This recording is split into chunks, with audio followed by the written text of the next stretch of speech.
Why would you say something like that if you know you're going to end up on it anyway? Like, you know for a fact. Um, I couldn't even imagine. Like, what the heck?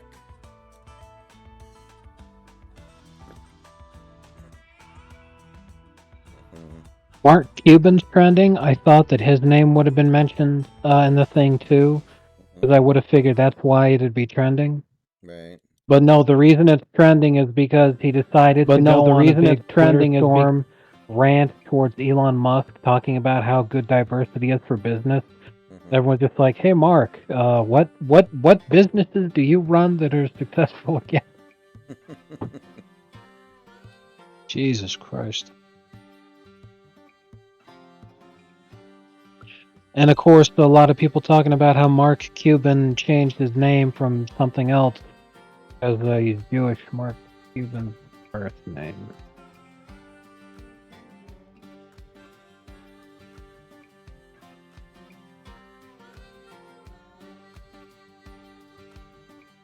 He was born Mark Gabiniski.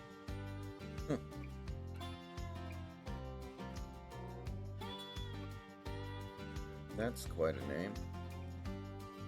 Eastern European Jews.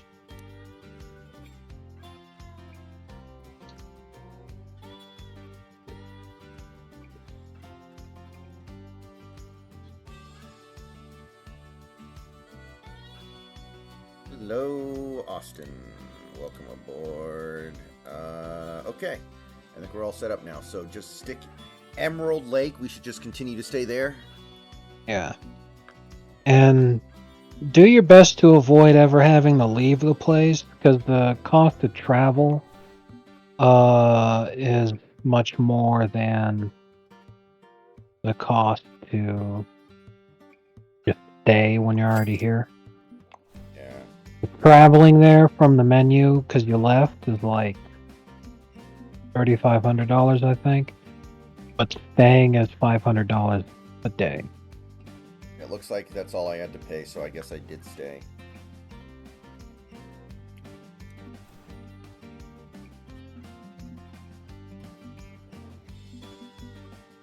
Okay, I think this is your room. Selected room is full. What the hell? Oh, I'm in here with weirdos. Sorry. I'll do a new friends only room, and you can join it. Yeah. Yeah.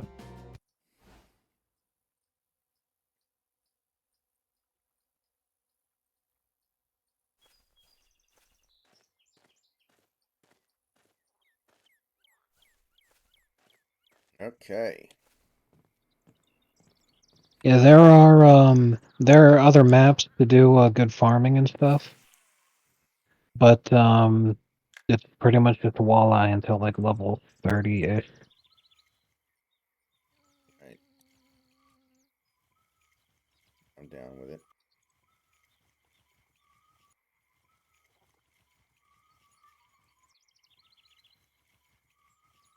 So does anything happen to all these people who ended up on the list now or not? Like what now? There fucking should be. However, um, like literally anyone with more than 2 brain cells already knew. Pretty much everybody on that list is Democrat politician and or very influential / rich Jewish person. And a lot of lefties were, of course, hoping Trump's name would be part of the whole fucking thing. But it wasn't. It was just yet more, yeah, Trump was never involved in any of this stuff. He cut ties with Epstein in 2007 and assisted law enforcement individuals with their efforts to build a case against Epstein, was the only high-profile person of any kind that was even trying to do that. And because, like, in the paperwork, Mar-a-Lago got mentioned, and it was literally just mentioned because they're like, oh, yeah, by the way, he kicked Epstein out of here. You know, he banned him from the property fucking, like, 15 years before this shit even fucking went down. So because of those two things, that there's you can't throw this whole thing on Trump. Plus, all the people named are people who were fucking untouchable in the first place. Yeah, nothing's gonna happen. Mm-hmm. It's just gonna get memory hold, and everyone's just gonna sit there and be like, "Hey guys, whatever happened to all the blah blah blah?" Like, I mean, come on. There's literally video footage of Bill Clinton perjuring himself on the stand, testifying to the United States Senate, and nothing happened to him. So, I doubt witness testimony of him having sex with children is gonna cause anything to happen either.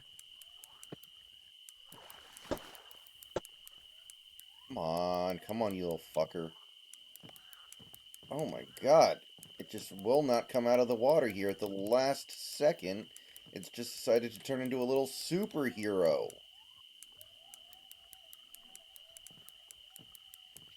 Oh, But most comedic, definitely Stephen Hawking.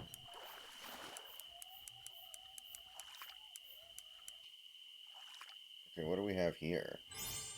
Oh my Well, goodness. that would explain it. That's the biggest one yet. I don't know who Ryan Dawson is, Drop Top. Is he related to Shane Dawson? The most comedic one by far, definitely Stephen Hawking. Wanting naked midgets to solve complex equations on a too high chalkboard. That is That was a extremely funny. meme, right? That that's dead fucking serious. That's part of the thing.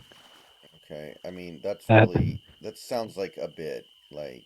it does sound like a bit. I completely agree with you, and that's why I think it's fucking hilarious. I can't believe that the guy's dead, so that he can't fucking have to deal with how horrifically he'd get memed over this whole fucking thing. Because as I'm reading that shit, I'm like, dude, Stephen Hawking was literally the you really need a high IQ to understand Rick and Morty kind of person. Jesus Christ.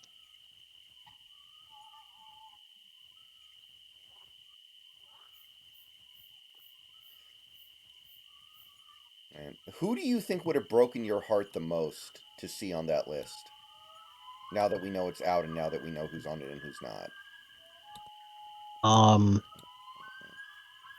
Probably decent people, who had just fooled us into thinking they were decent people. Because no one in the world could ever have fucking thought that Jimmy Kimmel was a decent person. But somebody like Norm Macdonald, Mhm. that would have been heartbreaking.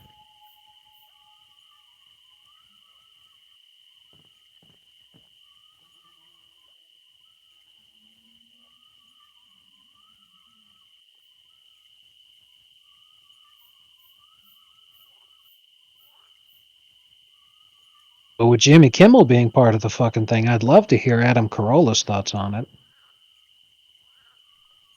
Yeah.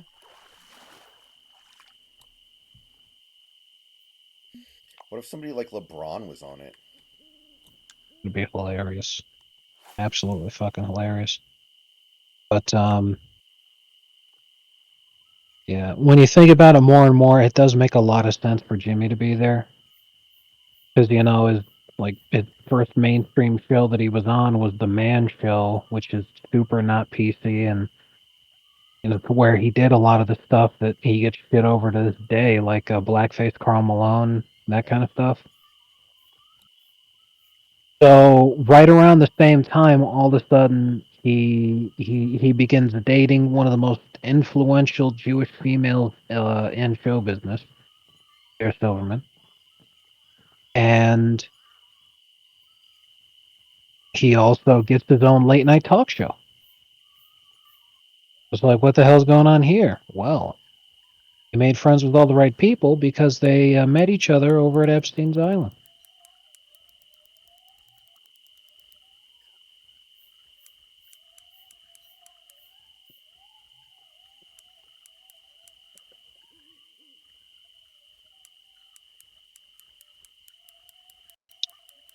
Aaron Rodgers Rodgers didn't even need to play this season to get his biggest win of the decade.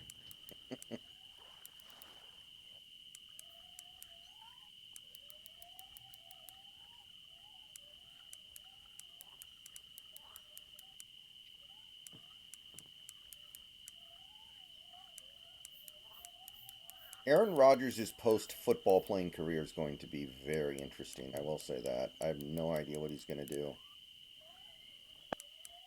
I think Infowars will open up a sports section of Aaron Rodgers. Fucking amazing. I used to like Jimmy Kimmel Austin. He used to be pretty funny. I think he's funnier than like Jimmy Fallon. But yeah, not anymore.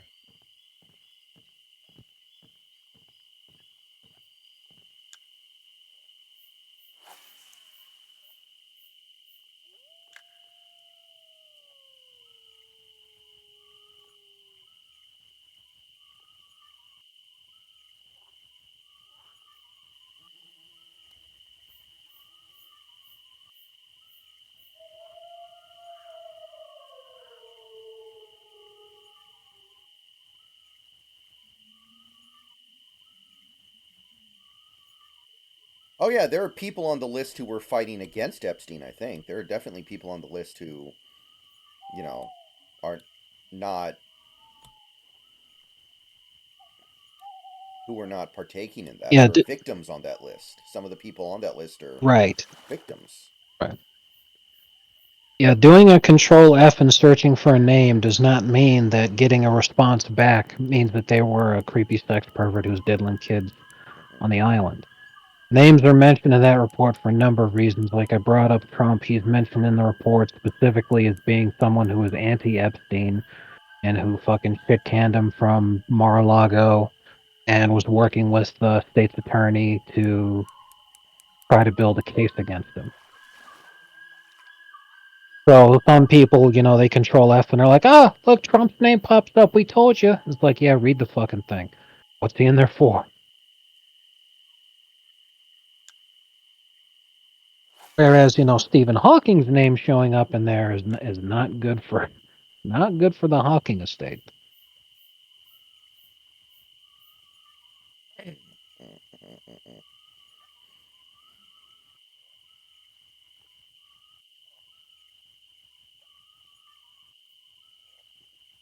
And I agree with you. When I read that, it sounded so fucking ridiculous. It had that Hamas is milking Abby Shapiro live on Al Jazeera, and you're laughing. I was like, there's no fucking way this is real. I cannot believe that shit.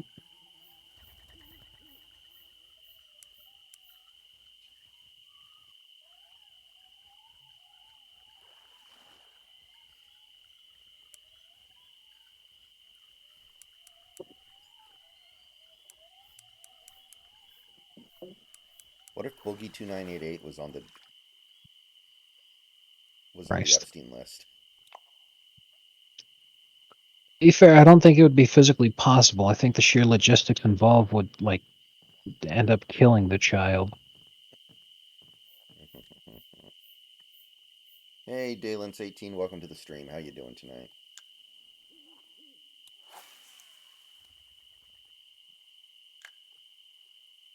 Catching shit. Goddamn.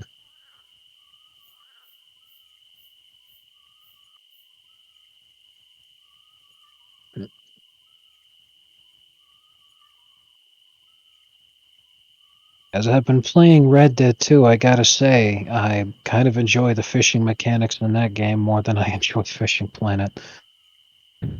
Well, this is way more complex, right? Like the fishing in Red Dead was way more simplified, wasn't it? Yes, it was very arcadey. Hmm. Yeah, this is something you play when you want a more realistic experience. So you return to Construction Simulator? Yes, and hopefully I get my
Sure, it's not like that. Oh fuck, man, I remember that.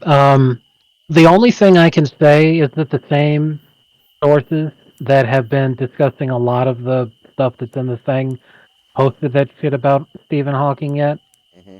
and the only reason I bring that up is like because it just came out and because of the way that internet culture is right now, there is going to be a ton of shit. So I Right. completely agree with you in the sense of like I don't fucking know. I definitely want it to be real, and I got it from the same place that has been reporting a ton of the other shit that's coming out that people have been talking about. So at the very least, it could just be like fucking shotgunning a shotgun blast of all this crap going everywhere. You can't tell, signal to noise ratio Right. really fucked. And if it ends up being fake, then it's like, well, understandable. It's just a lot of shit coming out at once. Hmm. But I personally don't think it is because I got it from the same place.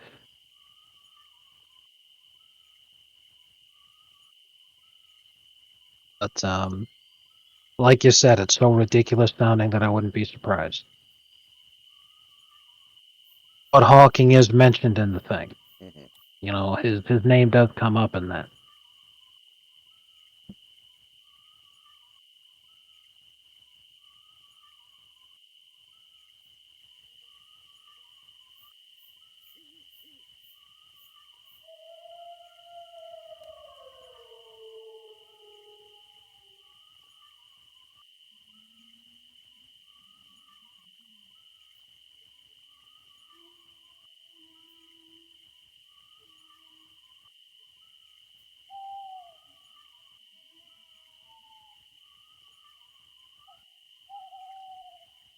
Anderson Cooper's in there, no surprise. Alec Baldwin's in there, no I thought surprise. Anderson Cooper was gay. Uh, yeah, well, there's plenty of Okay. boys presumably in the whole thing. Stephen Colbert gets mentioned. Steven Spielberg gets mentioned. Um, Tom Hanks. Oh boy, Yeah. that's Will a rough one. Smith. Woody Allen. Robert Downey Jr. Oh, But again, though, just because the names get mentioned, that may not be, the whole "oh, well, we're fucked now" thing kind of deal. It's just a list of here are the names that appear. But in the days to come, we could very easily come away with, oh, it turns out that those guys were mentioned because they were on the island diddling kids. All right, cool.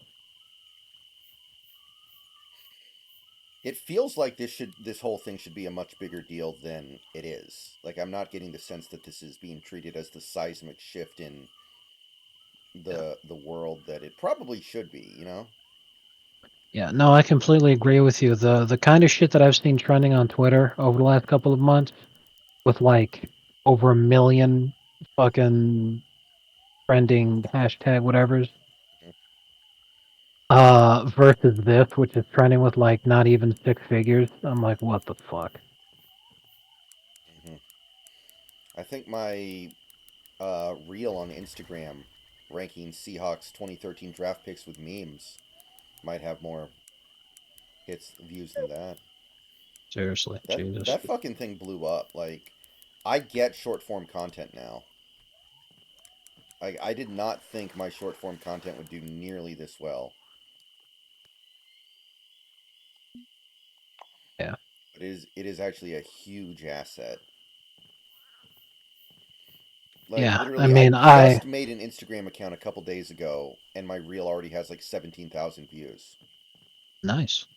That's fucking wild. Good work. Yeah. I have similarly received an absolute shitload of views, tens of thousands, for various tweets that I've made in the last several days.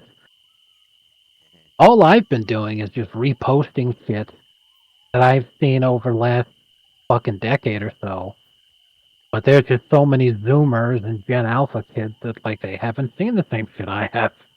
I'm like, great. I'm fucking based grandpa now, sharing the lore of decades past. Fucking old hat to me, and all I'm doing is just talking about the same shit I've been talking about for years. But apparently, it's new to thousands of people. Yep. I'm like, all right, Now I if this just need to keeps figure out how to make money at this thing. exactly. That's what I was about to say for myself. I'm all like, assuming I don't get hit by the heart attack gun in the next couple months, then maybe I'll just start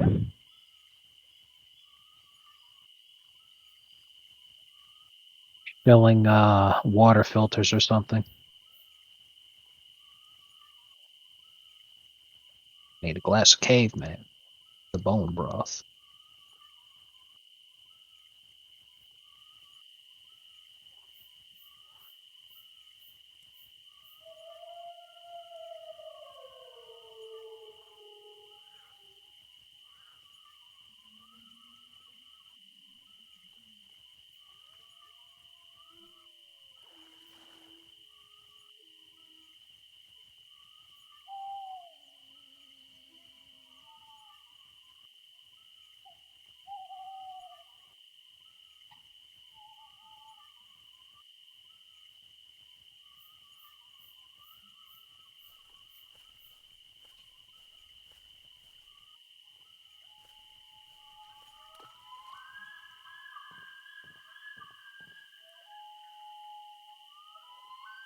Okay, let me see here.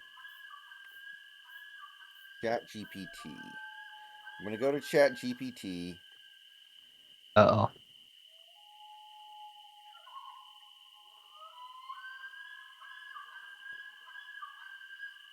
Okay. List the people named on the Epstein report. Bro, bro, this meme's fucking amazing. Okay, it gave a very uninteresting list of people who were named on the Epstein. It said list the people named on the Epstein report. It said Jeffrey Epstein, Ghislaine Maxwell, Prince Andrew, Duke of York, Bill Clinton, Donald Trump, Alan Dershowitz, Lex Wessner, and various high-profile individuals. Like, yeah, I know that from looking at the news for 30 seconds. Give me the juicy Right. stuff, please. Yeah. Useless AI. Why am I not Yeah. surprised? Other than Dershowitz and Epstein, it didn't even mention any Jewish people there. That's not fucking. I still like the SpongeBob pirate guy. That's it. That was the list. That was just that was just a synagogue attendance list. Fantastic.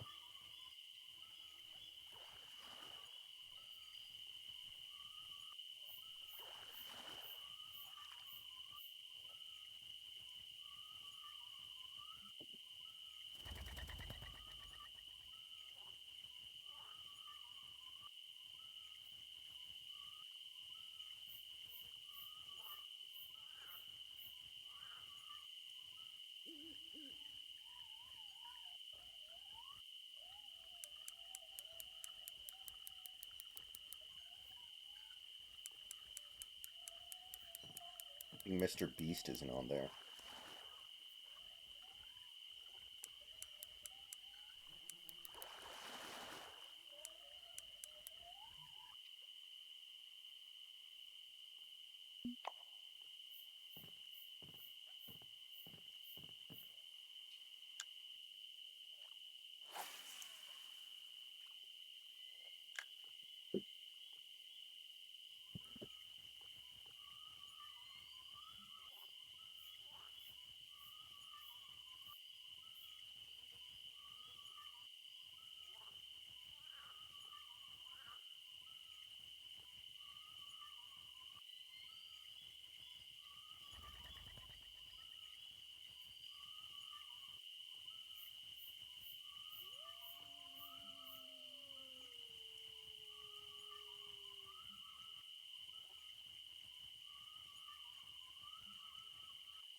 Mm-mm.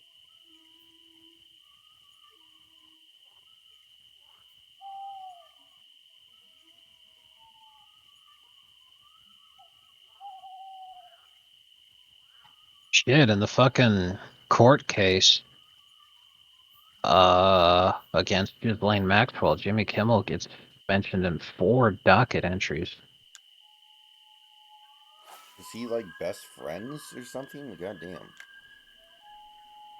It just gets brought up a lot, apparently, as, associated with, 4 separate Exhibit 8, Exhibit 9, Document 605 of Exhibit 1, and Document 1201, Attachment 26 of Defense Exhibit Mm-hmm. 369-10, whatever the hell.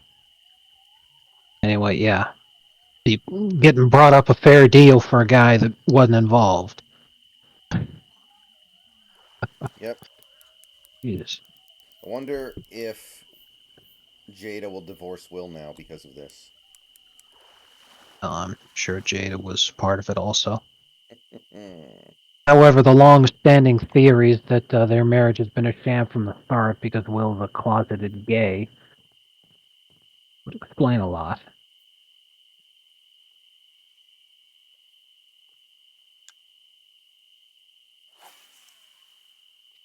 Yeah, I saw that video, Aramalki. I sent it to Snacks earlier. That one Which guy one was it? ruined it for everybody. Now every prisoner who's in a sentencing hearing Oh like that yeah. is going to be like Hannibal Lecter. That I one mean, guy he ruined should. it for everyone. Yeah, he should have been in shackles from the start. I mean, he had a violent history, uh, series of violent felonies that he'd already been convicted for, and he had been in front of that judge in the past before for domestic violence, and he was being brought up again for domestic violence. That judge only sees domestic violence cases. Nevada's a 3-strike state. That was his 3rd strike. A fucking child could have seen what this guy would have fucking done. Like, and then you watch the footage, and then the whoever poses as fucking security, because it's not police, they're all just standing around confused, like, wait, what's going on? Like, really?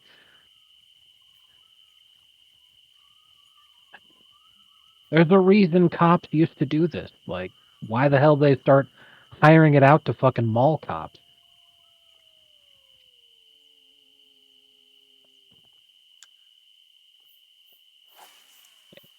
And I say that because as Joker showed me this whole thing, I started Googling to try to figure out the laws in this area because I was just like, why didn't anybody have a gun?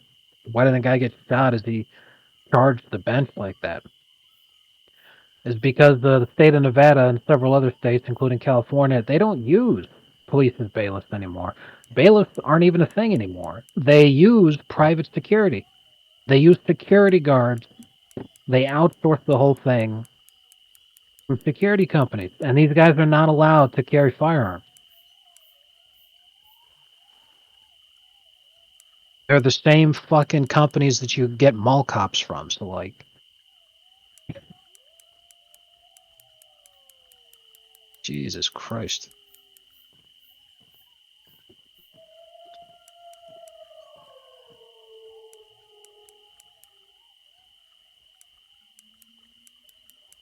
Deserve. Hmm. That's why we're not that far away from having real life Judge Dreads. Judge, jury, executioner. Seriously.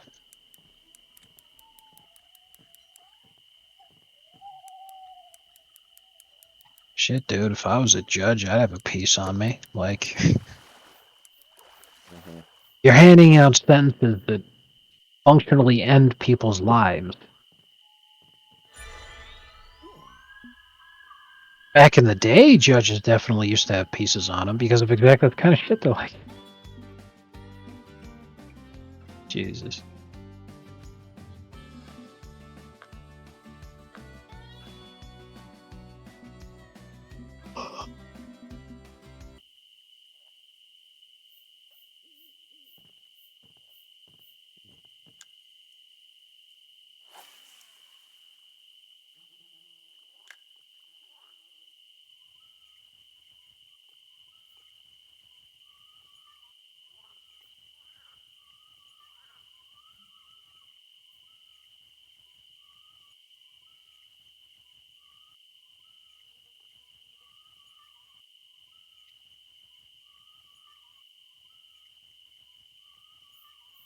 anyway.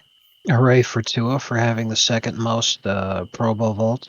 Yeah, I saw Pro that. Bowl votes. I saw that. Seems reasonable. Like, there's obviously a shitload of salty people because everybody wants to believe their QB is better than Tua, and like, I'm not gonna make those arguments right now. I don't care. But Pro Bowl is so fucking meaningless Yeah, it overall. is. Because it's like, guys, last year Mac Jones was a Pro Bowler. Yeah, Vince Young made the Pro Bowl one time. Right, so like, shut up. Like, not only that, but if you're gonna base the fucking shit around fan votes, it gets even stupider. Like, remember those times that Yao Ming was an all-star in seasons he didn't even play? Yeah, I remember that. Derrick Rose, I think, did that. Yeah, like, why do people care about this kind of shit, you know? Oh my god, I can't believe Tua's starting at the Pro Bowl. Josh Allen is so much better. Justin Herbert is so much better. And, whoever the fuck else is so much better. It's like, guys, you can calm the fuck down.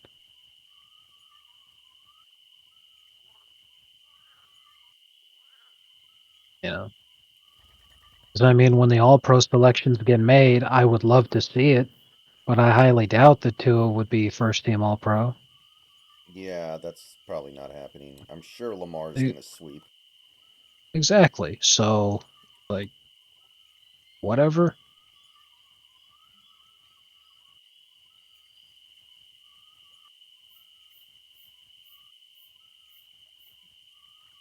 And Lamar sweep. I mean, I don't have a problem with that at this point. I do think he probably deserves all those accolades. Yeah. Yeah. Last week's game was essentially it. Because, I mean, if if you think about it, if it had been the reverse, where the Ravens had gotten blown out to that extent, and it was Tua that had 5 touchdowns, then the whole thing would be completely reversed. Now people would be like, "Oh my God, Tua's arrived! Holy shit!" They'd be crowning him and all this kind of shit. The reason I say all that is fucking weird because like the MVP campaign has basically been King of the Hill for a couple months now. Like it was the Jalen Hurts show. Everyone kept talking about how he was the MVP, and then they get fucking waxed uh, by Dak and the Cowboys. So then suddenly, now it's the Dak show. Dak is the MVP, and then the Niners kick the crap out of him. So now everybody's talking about Purdy, and then the Niners get fucking flattened by the Ravens, and now here we are. Okay, now it's Lamar Jackson. we were we were just that the opposite direction of it going the other way, away from it being once again okay. Now it's all about Tua because the Dolphins beat the Ravens, but no, the Ravens won, so Lamar just clinched it. Hmm. And it's fucking weird because all those teams are great, all those players are great, all of them have had great seasons, but people just been treating MVP like, okay, this guy won the head-to-head game right here, so he's the leader of the pack. But then the moment he loses a game, then it's the QB of the other team. He just absorbs the MVP campaign. It's hard to keep up with this shit sometimes. Like,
No wonder I'm not catching anything.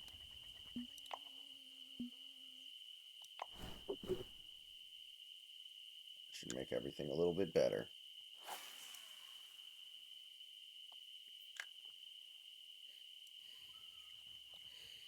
Comeback player of the year. Damar Hamlin came back from dying. Joe Flacco came back from playing for the Jets, which might be worse than dying.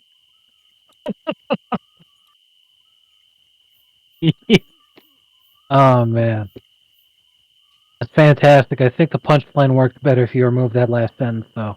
You know, if you just kept it at Joe Flacco came back from playing for the Jets right after the Damar Hamlin thing, that was perfect.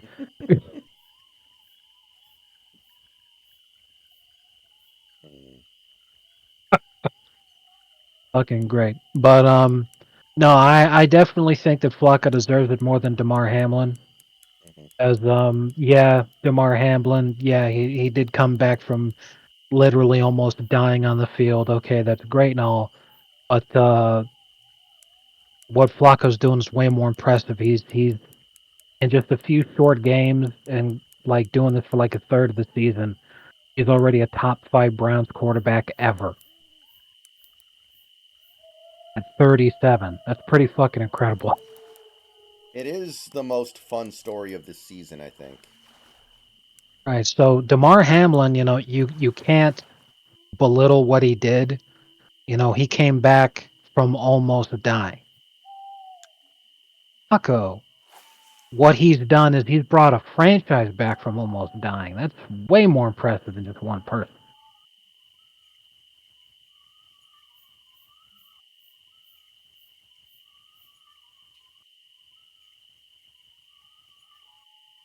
But seriously, though, Flacco ended up being the best quarterback that the Browns have had in a very long time. And this is after they paid a shitload of money and gave up a ton to get Deshaun Watson. Yeah, it's been crazy. Mhm.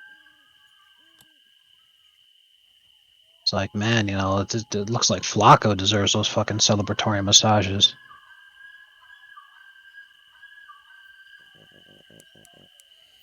And the Hopefully thing he's been getting a was, happy ending there, too. after the Ravens, Flacco bounced around from team to team to team and didn't look good. It's not like he wasn't getting a chance. He was getting Right. chances. He just didn't look. And then all of a sudden, he goes to this Cleveland team that is not stacked on offense or anything.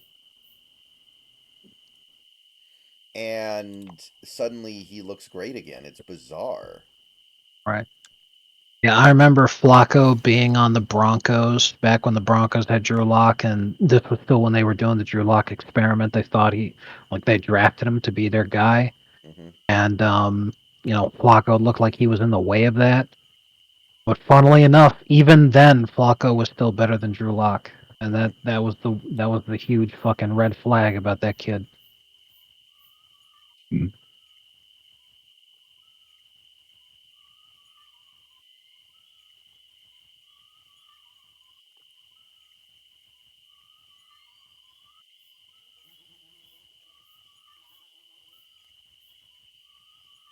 I think that it's just a great year for Hero Ball because between Flacco's great comeback story and Tommy Cutlets, you know, some guys are just pulling off some amazing shit all by themselves. Yeah, it's been great for the memes, man. The I meme mean, pages have been amazing this year. exactly. Because like while Tommy Cutlets and Joe Flacco were doing this kind of shit, you've also got Patrick Mahomes who can't succeed with Hero Ball, even though he's trying as hard as he fucking can. Like that's how big of a fucking shitbrick Kadarius Tony actually is.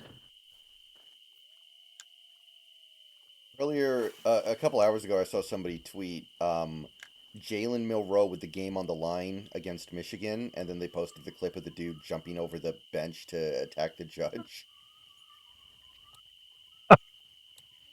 Oh man, Because that is basically what Jalen Milroe did on the final play. He just threw himself into his offensive line like a wrecking ball. nice. I love that that guy's becoming such a huge meme now because he's going to prison for the rest of his life and he'll never see those memes. Yeah. He's probably the kind of guy who would get very angry if he found out he was a meme. Yeah, seriously. What I would do if I was a prison guard is I would just read Twitter posts from regular people thinking that guy was fucking retarded. I would just read them to him while he's trapped in that cell and he can't get out and he's just forced to listen.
Come on. Come on in. Come on in, little buddy.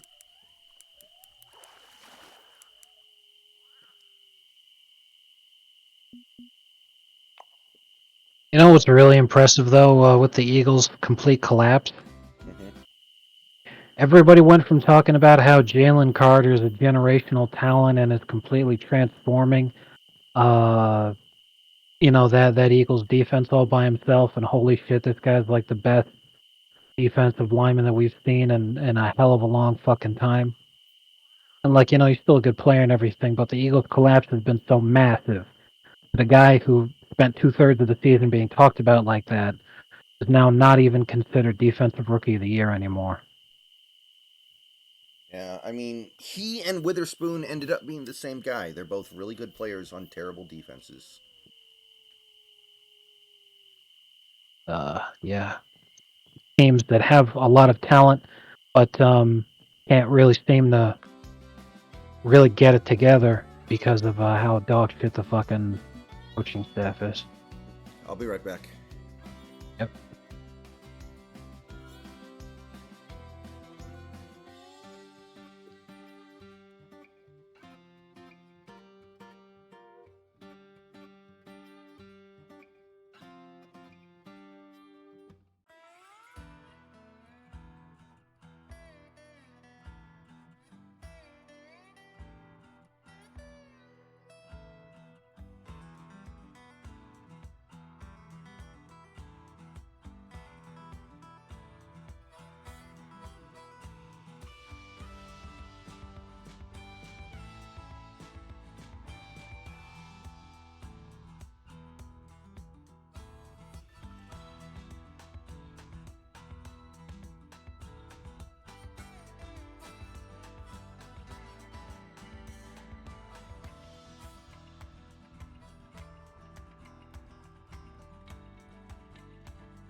Guys,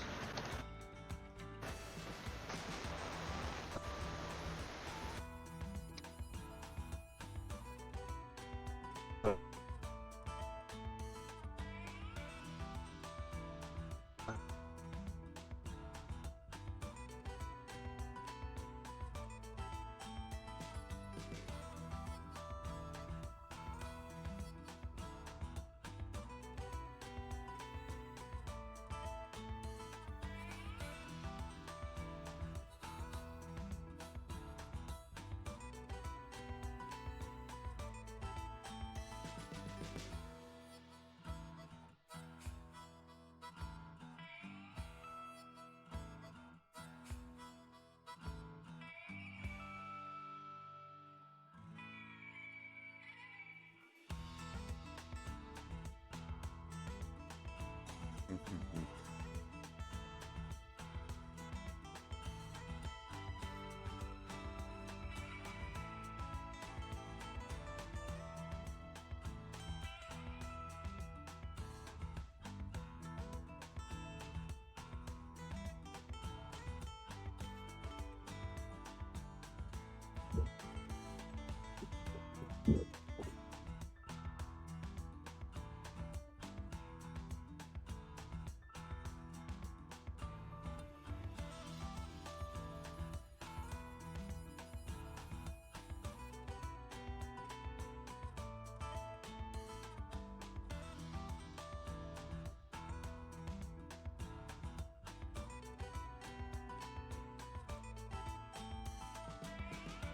Okay, we're back.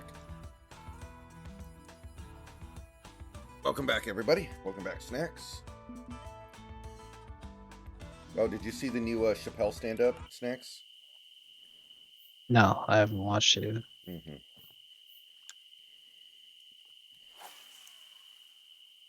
Man.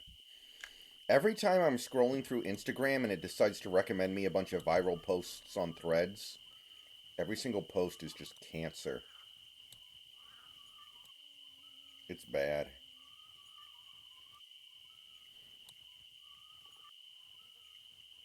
I'm starting to think there isn't a single good post on Threads.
You can so there's this page on Facebook that's a bot that you can send requests to, and it'll take a couple of screenshots from a movie you request and swap out the captions with captions from a completely different movie.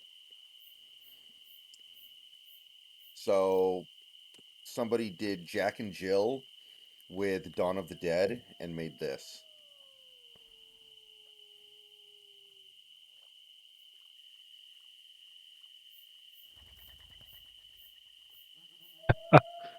Pretty good.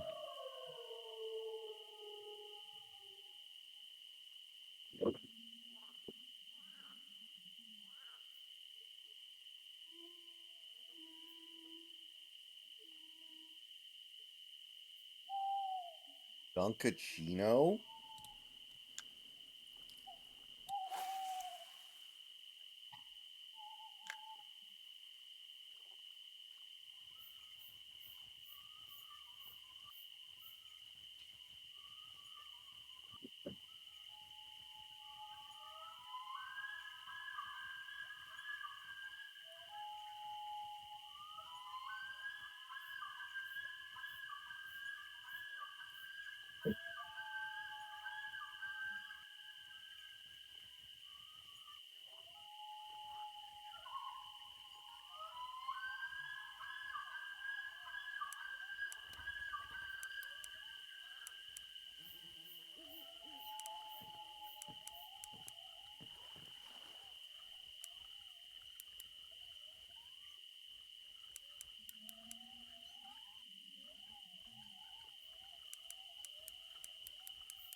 All right. So when I leave tonight, when I leave Emerald Lake tonight, I'm gonna need your help on exactly how to leave because I think that the way I'm leaving right now, I have to pay the $3,000 every time I come back. I think. I'm not sure. The way that you have to pay the travel cost is if you go back to the global map that shows you everything. That's also where you get access to like the shop and being able to repair your inventory and a lot of other things. Hmm. But even if your license expires or if, you know, your trip was finished or whatever the fuck, if you haven't left and you're still in the same area, you don't need to travel. So then it's just $500 a night still. Okay, you're gonna have to walk me through that process when we get there at the end of the night. All right. Thank you. JS, the Dolphins have already clinched a playoff spot. They just don't know about the division yet. The Bills could miss, but they would need a lot to go wrong. Yeah, it doesn't seem like it would really be a lot because they need the Steelers to win. Steelers are playing the Ravens. The Ravens have already clinched the first seed. Hmm. So, having clinched the first seed, are you going to play your starters and do everything that you can to win this game that is utterly meaningless for you? Just to potentially deny your division rival the opportunity to go to the playoffs. There's an argument that it could go either way. Right. However, considering that the Ravens haven't gone deep in the playoffs yet with Lamar, they may be thinking, you know what? Fuck this regular season nonsense. We're just going to sit everybody. If we lose, we lose. Who the fuck cares? I just want our guys to be ready to go. If that's the case, there's a really good shot that the Steelers win. Right. And they need the Jaguars to win, and the Jaguars are playing the Titans. Titans have nothing to play for, and other than their recent win against Miami, they've been they've lost every single game that they were supposed to lose. And Will Levis is hurt, so they are just a completely fucked team. Hmm. And that's it. You know, if the Bills lose their game and then the Steelers win and the Jaguars win, they miss the playoffs. However, the Dolphins over the last 15 years, anytime they needed something to go right for them to make the playoffs or to win the division, it's never gone right ever. So this would be the first time in almost 20 years that a sequence of events that needed to occur in the last week for the Dolphins to have something good happen actually happened. Because of that, I highly expect that the Bills will not only crush us just like they did earlier in the season, but that both teams, the Steelers and the Jaguars, will lose and lose emphatically. Um, will just be a perfect week for the Bills. They'll win the division, go in, and probably make the AFC Championship game.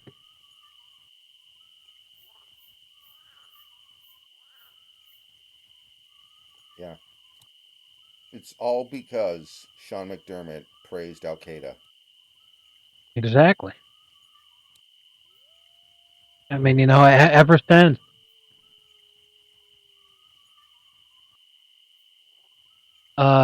he did that whole thing, they've been unstoppable. Yeah.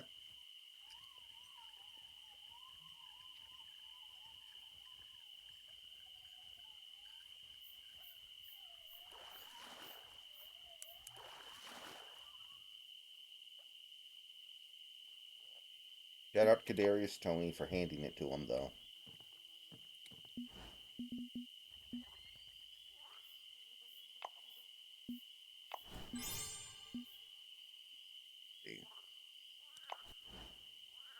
All right, we made ourselves about $6,000. Let's go.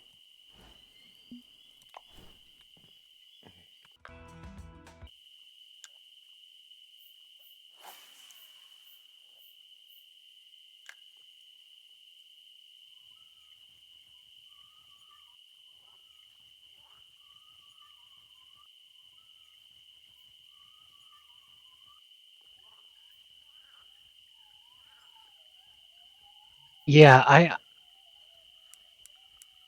considering it's been 4 years now, I really don't understand anybody who feels concern in any way over COVID.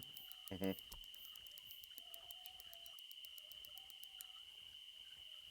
Like, Also, see people wearing masks at the gym. yeah, exactly. Like, at this point, who in the world has not gotten COVID at least once? If you've been sick in the last 4 years, you've gotten COVID. So, just you know what it's like. You know whether you should be scared of it or not. Pretty much.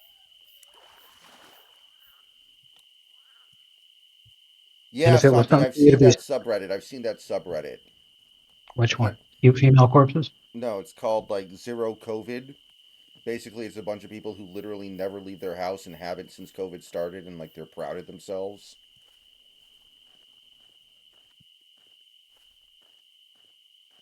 Or they talk about like all the crazy measures they take to make sure they're never exposed to it. It's pretty insane.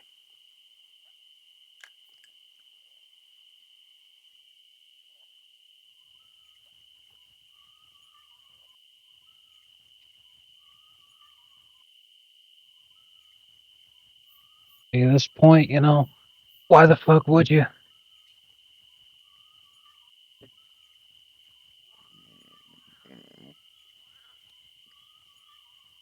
Mm.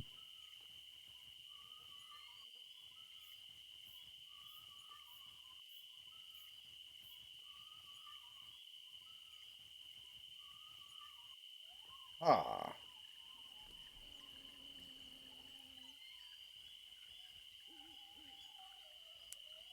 so that Suicide Squad game comes out next month.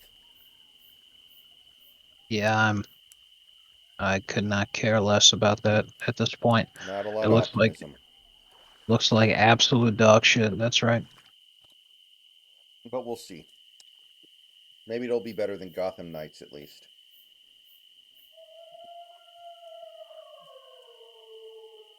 At least clear that very low bar. Yeah, seriously. It's like when Broncos fans defend Russell Wilson by saying he's our best quarterback that we've had since Peyton Manning retired. It's like, okay, yeah, I guess that's true.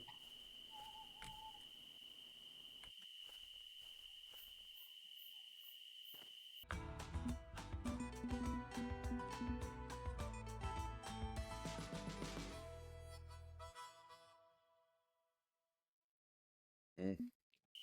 Yeah, Ethan, I've heard about stuff like that.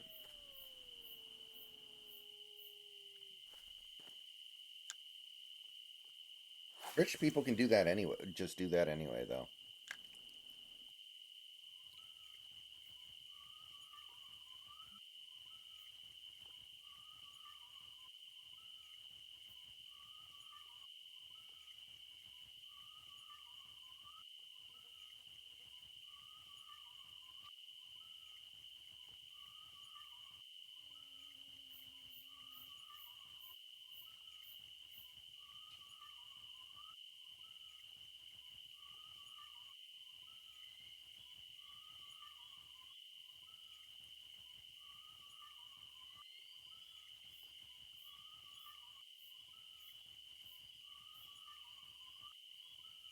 Oh boy, this is going to be fun.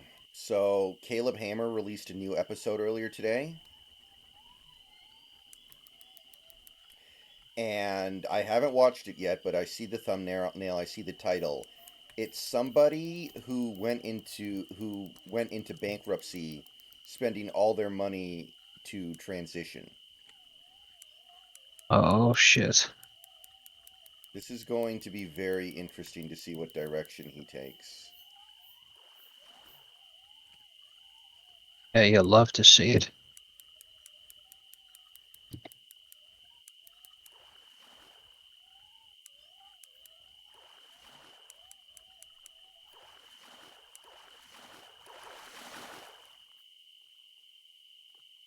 Because I guess that shit's expensive. Yes. know. Because of the plastic surgeries involved. If you decide, well, like the top surgery, if you get that, is literally just breast implants, which is a few grand. No matter where you go to get them. And the bottom surgery, that getting mutilated like that is pretty expensive.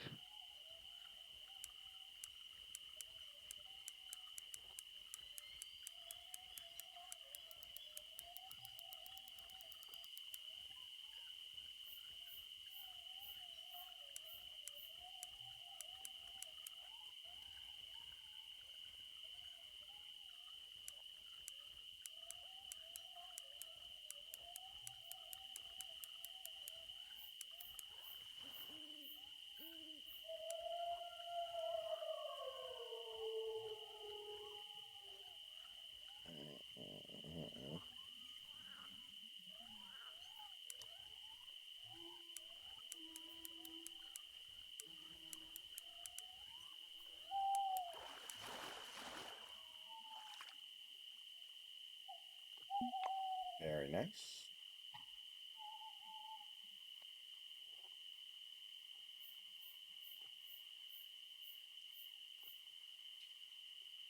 Hi, everyone.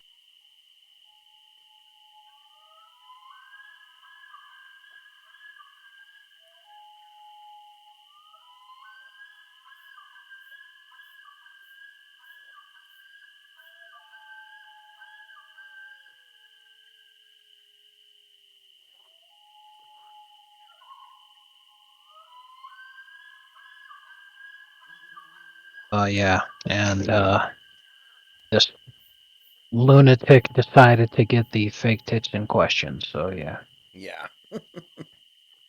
that is fucking. I love that thumbnail. New boobs, tatas being silly, taquitos, fucking taquitos. CRT. Oh, oh god. Yeah, to be clear, taquitos are just his catch-all term for Right, right. I bullshit spending. remember. Yeah. I remember the thing. Yeah, Hmm. that was good stuff. Like whenever he sees somebody spending like $6 at a gas station, he's like, "That's not gas. You bought some bullshit that you didn't need." Exactly. Hmm. Okay, so I checked the comments on that video, and this happens a lot. A lot of the people who go on this show make good money, like as much money as I make, and they still find themselves in these situations. Oh man. Whereas I'm fucking looking at my whole tax kit thing. Mhm. And more than likely, I'm not even going to be required to file a return because I think I made under the minimum, Really? like roughly $20,000. And from what I remember from doing it last year, I think in the state of California, when you're also a student, you're only required to file at a cutoff above 27,000, if I remember right. Hmm. But I haven't received all my W-2s yet, so I'm just going off of like estimations and memory and everything. Right. But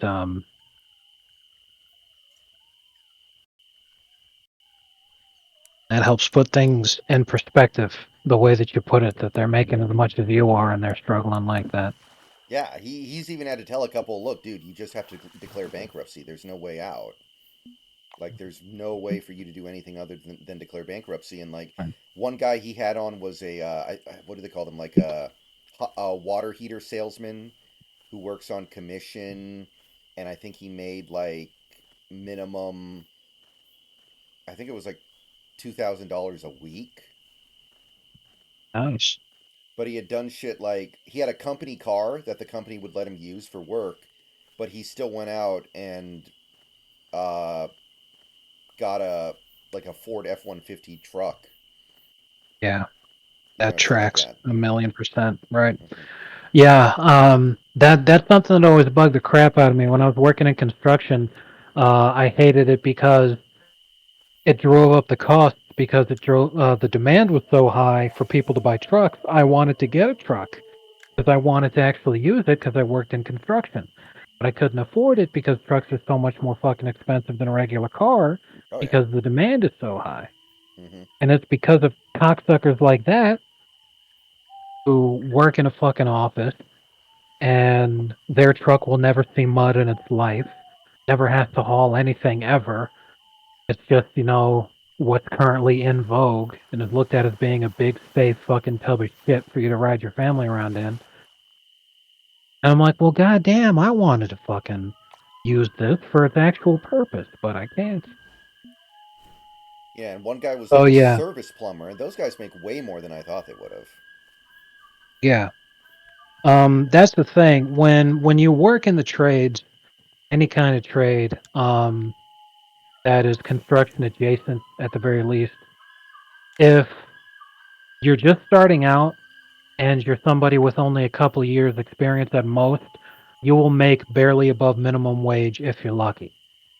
It's when you're in a position where, like, especially if you're self-employed, you run your own business, you don't have a ton of overhead, you're covering costs and expenses yourself, and you've got a good fair bit of business, which, to be fair, there's not a ton of people, and the number of people who fit that qualification dwindles day by day. Those are the guys who are really killing it. But the boat to end up being part of that group that left port a long time ago. Yeah.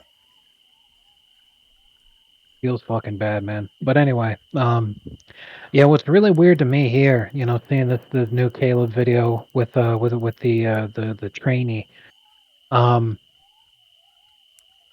why would that be a person who's concerned about their financial well-being long term?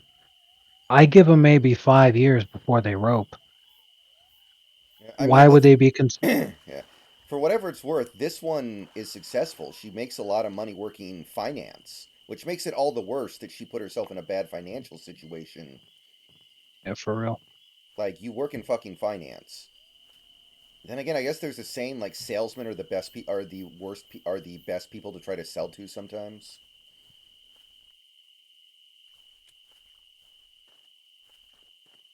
Ugh, But like, you I should know don't know. better. Yeah. Mhm.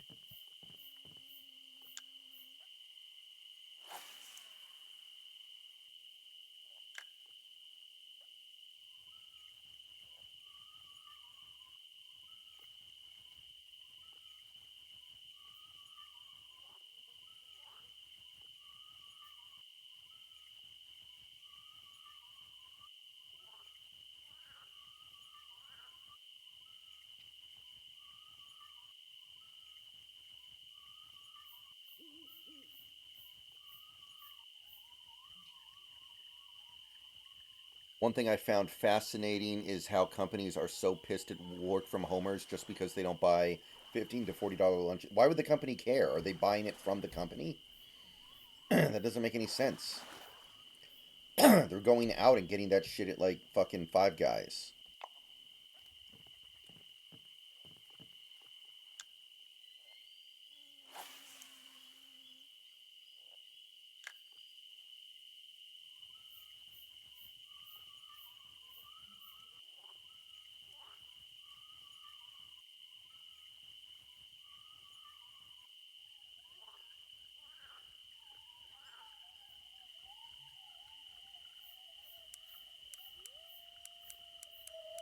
Like, why would that make any difference to the company?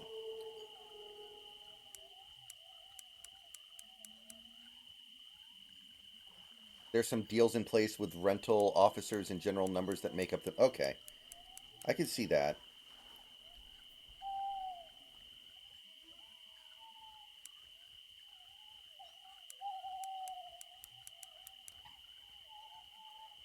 Like, my place of work used to have a cafeteria that you could go get food from every day, and I would do that a lot.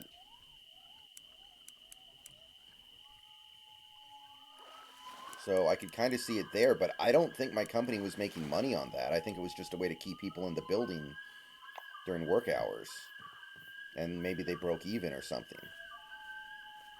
Wow, this is interesting, and a name I did not expect to see, but the justification here makes a lot of sense. On Epstein's list, Dwight Howard. Turns out the reason he's on there is because he wasn't there for a nefarious purpose. He was just trying to track down all of his bastard children. Man. Well,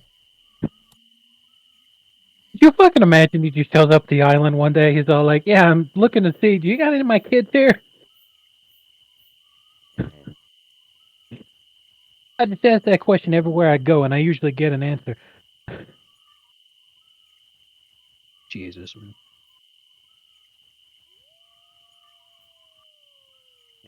at least Russell Wilson wasn't on the list. That would have been the final strike against his career.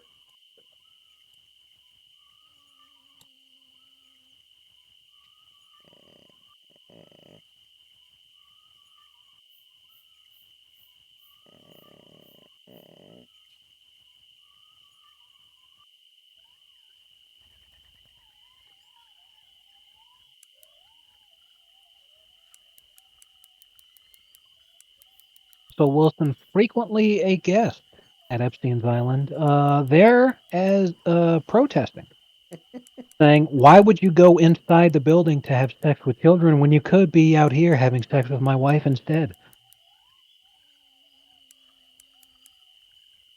Also entirely legal.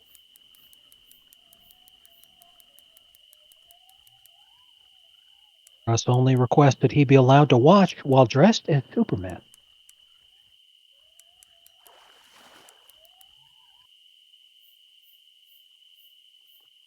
The Epstein list makes total sense if you just watch Rick and Morty. Speaking of which, was Justin Roland on that list? Uh, uh, I haven't seen anybody mention it, but no one's looked for him yet. I'm gonna check the Rick and Morty subreddit. Maybe somebody found him there.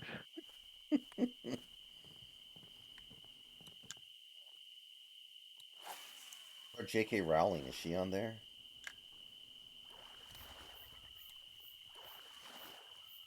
Instead of read another book, it's visit another island. Jesus Christ. Uh-oh.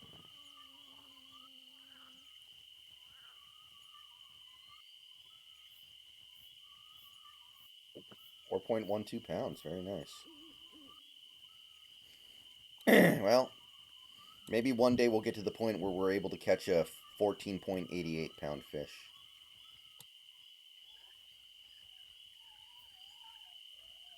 I swear to Christ, I'm not making a joke. This isn't like a fucking meme or anything.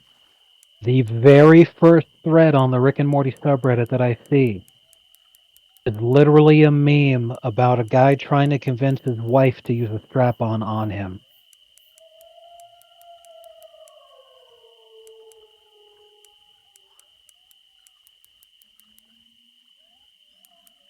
Like, every It's fucking time, dude. it's My on God. brand. It's pretty on brand. Yeah.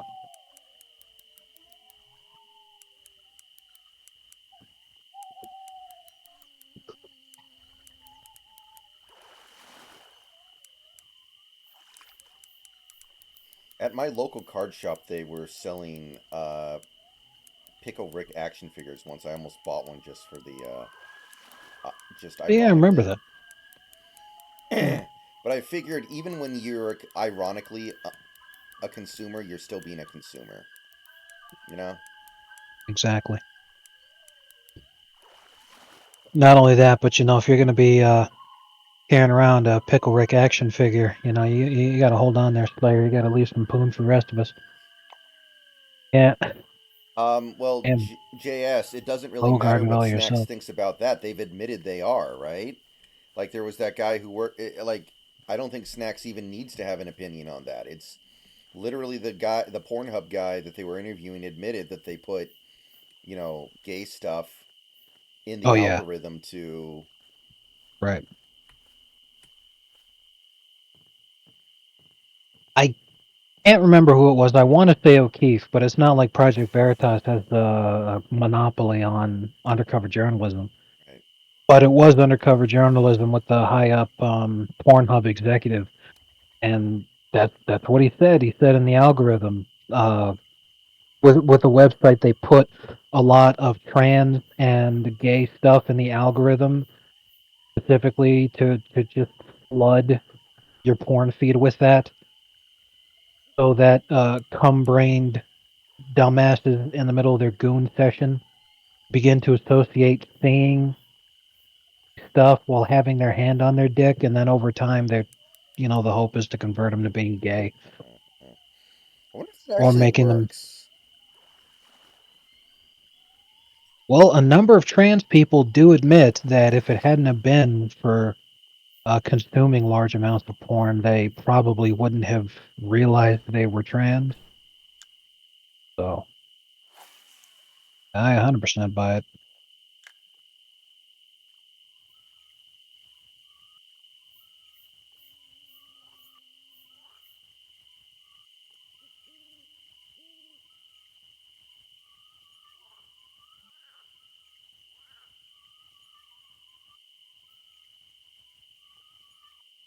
I always thought that the maximum amount you could make without having to do tax stuff is 12,000, which is why sometimes Mm. you'll employ like a kid and pay him $1,000 a month, and it's like your kid, so it's kind of a way to have $12,000 that you can give him that he doesn't have to pay any taxes on. I've heard about that before. Um,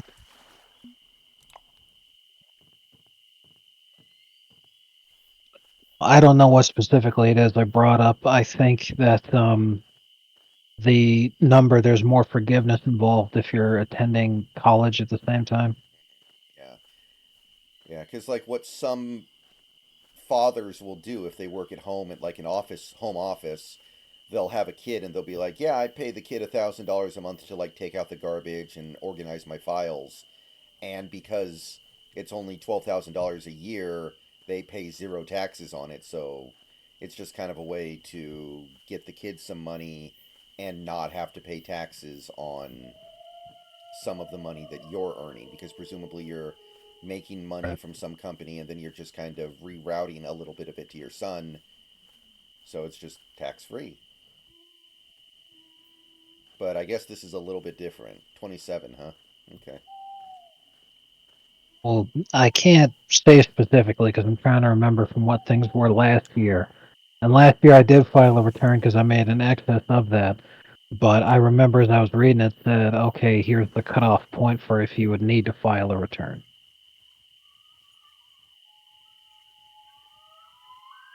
If you do have to file a return, do you expect to owe or will you be owed? Um, I am hoping that I would be owed because I've been keeping track of the large amounts of driving that I've been doing. So that being the case, like if it adds up to such an extent that like last year I owed, but if I had accounted for on my return the miles that I had driven, I would have received a decent amount back. So it was a pretty significant swing, almost 2 grand in the opposite direction. But I didn't go with that because the only thing I had in terms of being able to track how much I had driven was what DoorDash was telling me I had driven, which is notoriously unreliable. So when I started doing it full time back in August, I took pictures of my odometer and kept a journal and an Excel spreadsheet tracking how much I was driving, specifically so that I could do it this time. So I'm hoping like hell that I get some money back. Yeah. Because if I end up owing, um, I really don't know what I'm gonna do. Like I think I would just say, okay, well this is just the year that I'm not gonna file because I can't Yeah. pay to get out. But if And I if do that, I they don't think I'll and if they be want to qualified arrest for you student over loans 60 and bucks, then they'll arrest you over 60 bucks. I think they're gonna have their hands full, to be honest with you. Hmm. Hmm.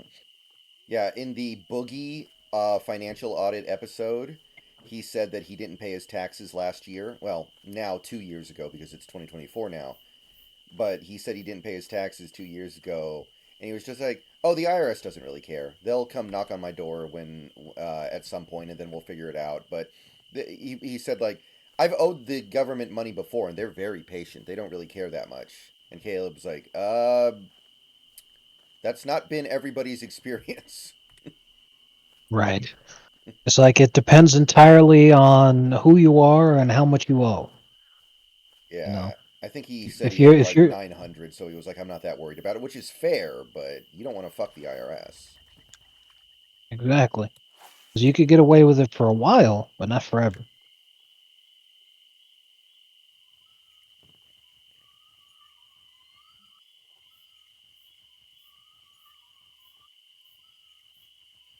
I think I'm gonna have to pay a shit ton. One thing I learned last year is that when you're um, doing like your own side hustle, like your own business, basically, which is what my Mhm. YouTube thing has become, you just kind of get um, you get smoked by taxes, Yeah. Plus, you're single, childless. right? I really think you could benefit by getting into a sham marriage for tax purposes. Hmm. Well, when they show scenarios like that in the movies, it's always some incredibly beautiful woman who, in no possible universe, would be single at that age. So I have a feeling that in real life, that's not how it goes. So I'm, not super interested in that. Yeah. Drawing from my own experiences, I know from guys that I've known that had joined the military and were in around the time when they allowed gays to be able to be in the military openly, and then when gay marriage was legalized. Um, the vast majority of fraudulent marriages were gay marriages between guys who just were not gay, but they're like, well, we agree to marry each other. We just do our own thing. Because we're married, we get all of the marriage benefits. We don't have to live in the barracks anymore. We get a ton of money and housing allowance. We don't have people dealing, giving a shit all the time. And then on top of all of that, because we're not gay and we're not in a relationship, we don't got to worry about, any kind of division of assets or any sort of shit like that. Because if you tried entering into a contract marriage with a woman, there's every possibility that when you're like, okay, I don't need to be married to you anymore, so now let's split up, she would actually try to fucking for real divorce you so that she could get cash and prizes. Guy's not going to do that. That actually happened in the last season of Two and a Half Men. Ashton Kutcher wanted to adopt a little kid, and he couldn't because he was single.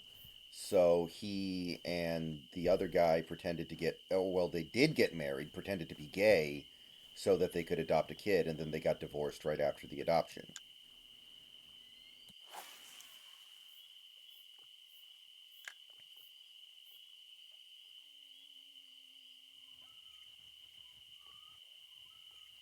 Insert meme of why is it that gay dudes always, every time they go to adopt a kid, they always buy a boy Yeah. The difference meme being they here. were not actually gay. Yeah, I know, but I get you, though. I like the Game of Thrones meme when they're doing it, where he names a bunch of gay guys and it's all like adopted a boy. Didn't Dave some of Rubin them, like, adopted a boy. literally grow a boy? Like, they literally grew a child?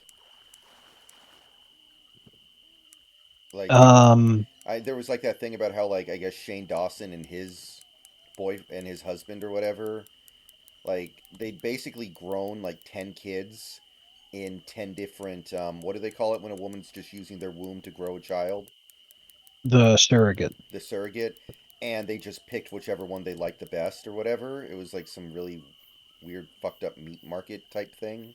I don't know if you've ever heard Yeah, about this. yeah, that kind of thing does happen.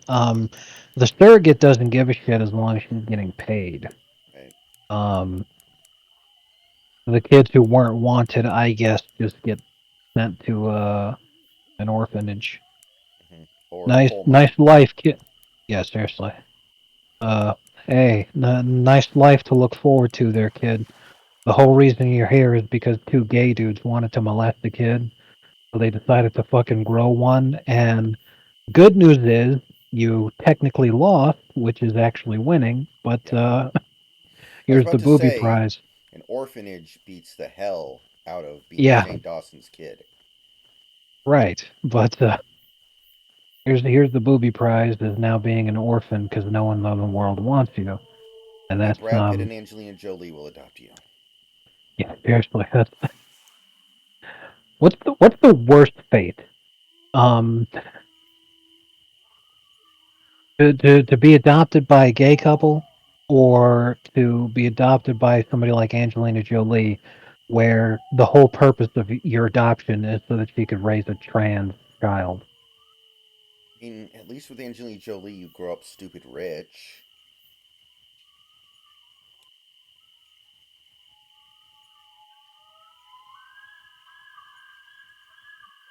It's hard to think. I think that's probably better.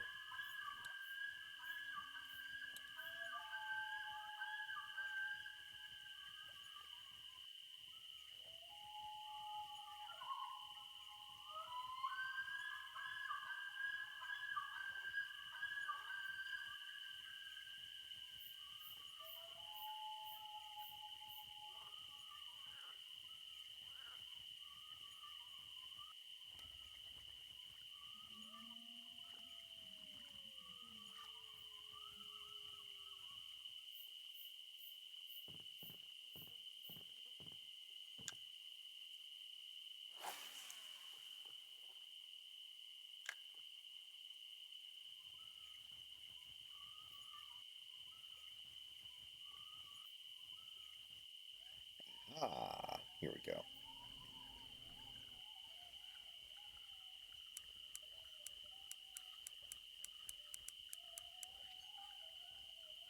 That's pretty funny.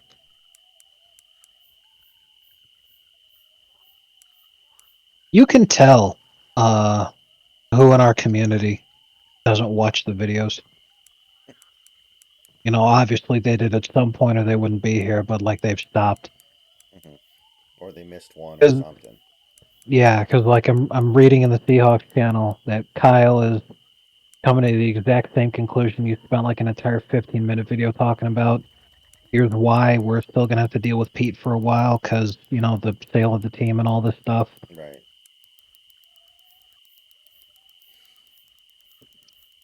Shit. So like I'm reading as he's going through that. I'm like, yeah, I know. Like I listened to Joker talk about this for like 15 minutes. Oh man. Yeah.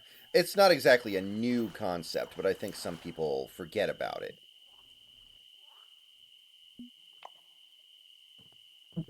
Yeah, I mean it's a pretty safe bet that when you get a new owner, they're gonna fuck all kinds of shit up. Just look at the Panthers. Well, at the very least, they're probably going to want their own guy, right? They're going to want their own coach. They're going to want to try to win with a coach they Yeah. hired so they can be like, I did this. This is me.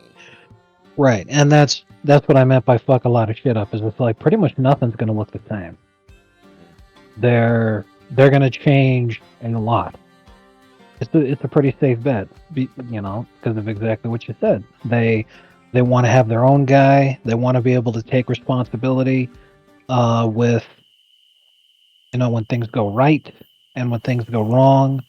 They want to be able to say, hey, you know, it's because we went away from a good thing because I listened to all these people who have since been fired. So no, we don't need to worry about the bad stuff anymore. Like when fucking the Panthers owner was like, "Hey, Bryce Young's still our guy, but just for the record, it wasn't me who wanted to draft him. It was the coach that I just fired."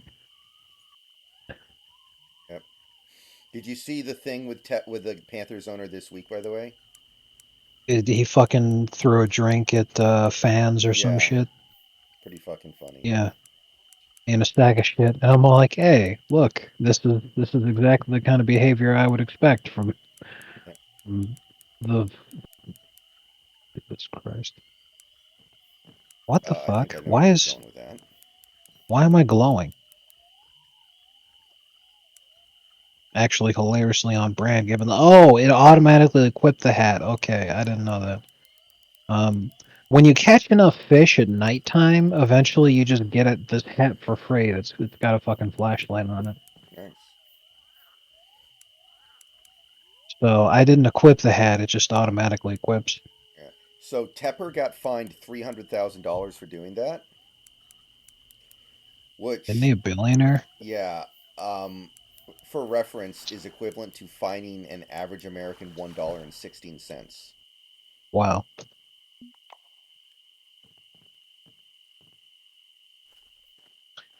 You know what I think would have been an appropriate punishment for how outrageous that behavior is? Because I don't think a team owner's ever done anything like that to fans of another team before. Mm. That's extremely egregious. And not only that, but he's a new owner. So, like, you need to set an example here. Because, you can't just come into the fucking league and act entitled like that. You've got to be somebody like Jerry Jones who's been around for at least a couple decades before you start fucking acting like a sack of shit like that. Hmm. What he should have done is say, okay, here's the thing to punish you is that the expenditure of the Jaguars for the upcoming season, you personally are now on the hook for paying their salaries. That'd be pretty fucking funny. It would be absolutely fucking hilarious, especially because you already know, considering certain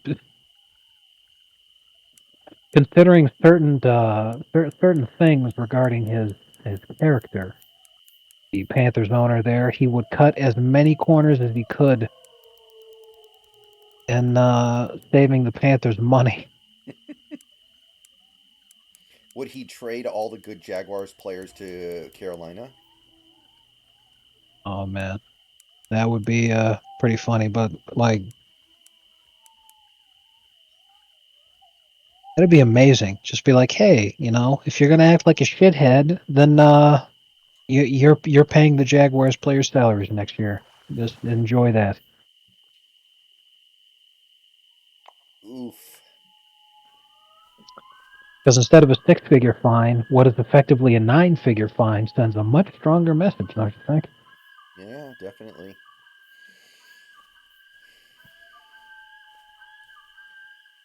Oh man. So there Boogie posted a video yesterday where he was opening packs of Pokemon cards on camera.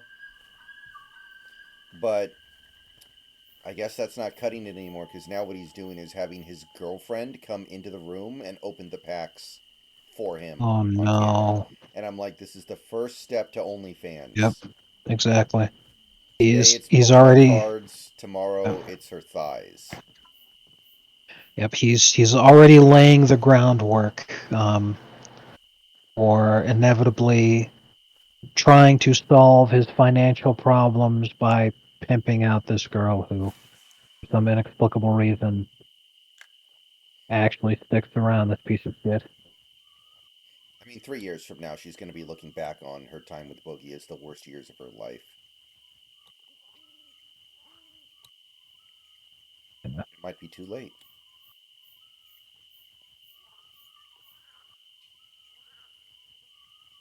Imagine 3 years from now he's still fucking kicking.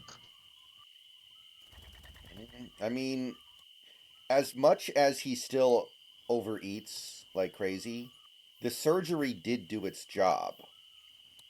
He's talked about this before, where like the idea of the surgery is it makes food disgusting to you, right? It makes it so you stop eating so much. And he did lose about 200 pounds from the surgery, so it bought him some time for sure. So he could be here in Wow. 3 years, no problem.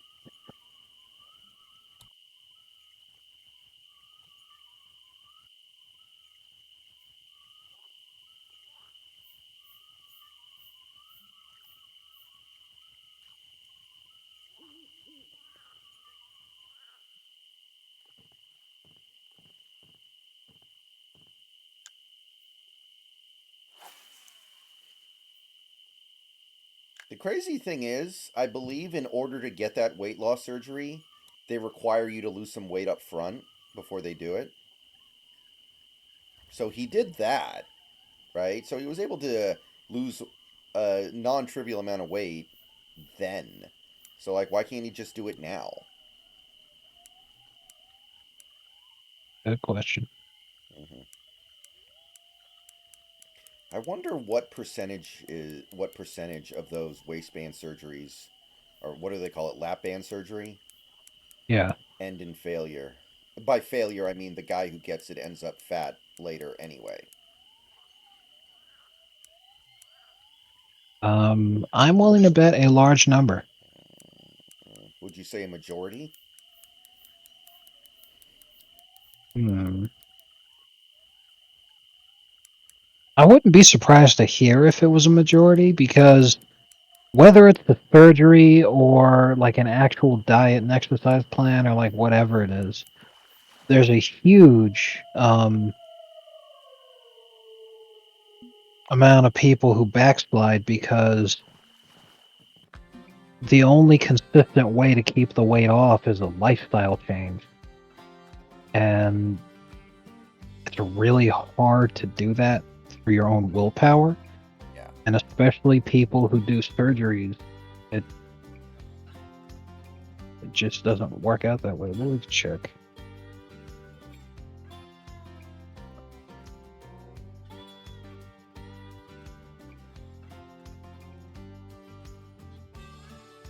According to a study that was done by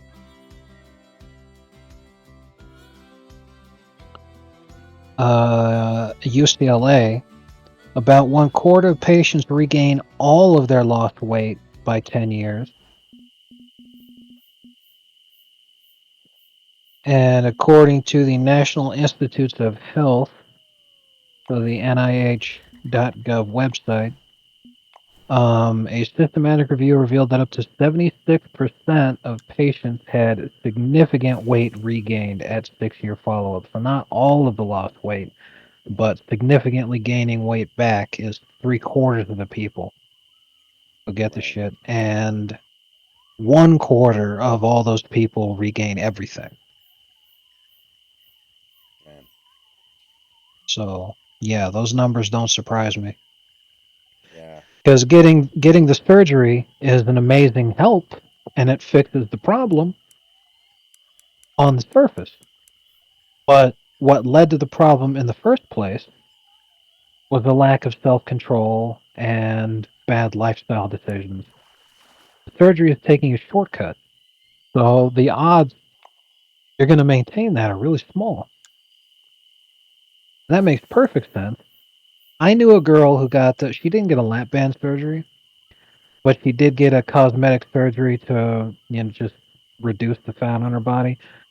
She looked fucking fantastic. Like she really lowered her body fat percentage way the fuck down after she got that surgery, and the doctors did a great job. But lo and behold, it took like 1 year for her to she didn't like regain all the weight back, but she gained enough back to where it was like, man, you don't even look like the same person anymore or who you were when you freshly got the surgery. You look like $1,000,000 and now you look like $1.95, Yeah. Before Boogie got the surgery, he was 600 pounds.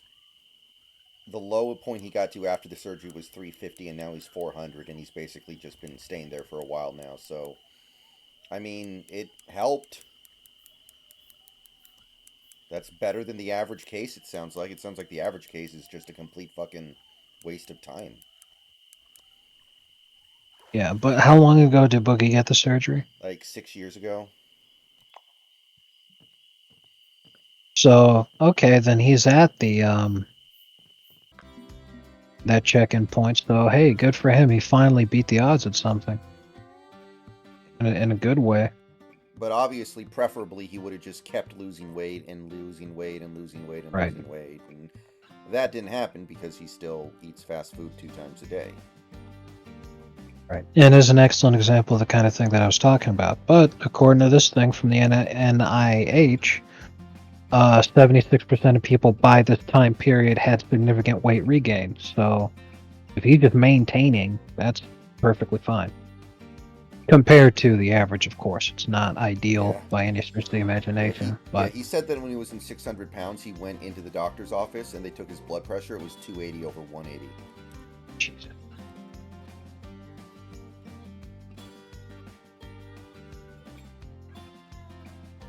That is insanity. All right, guys, I'll be right back. Give me a few minutes, taking a short break. When we get back, we will do more Fishing Planet. You know,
Okay, we are back, everybody.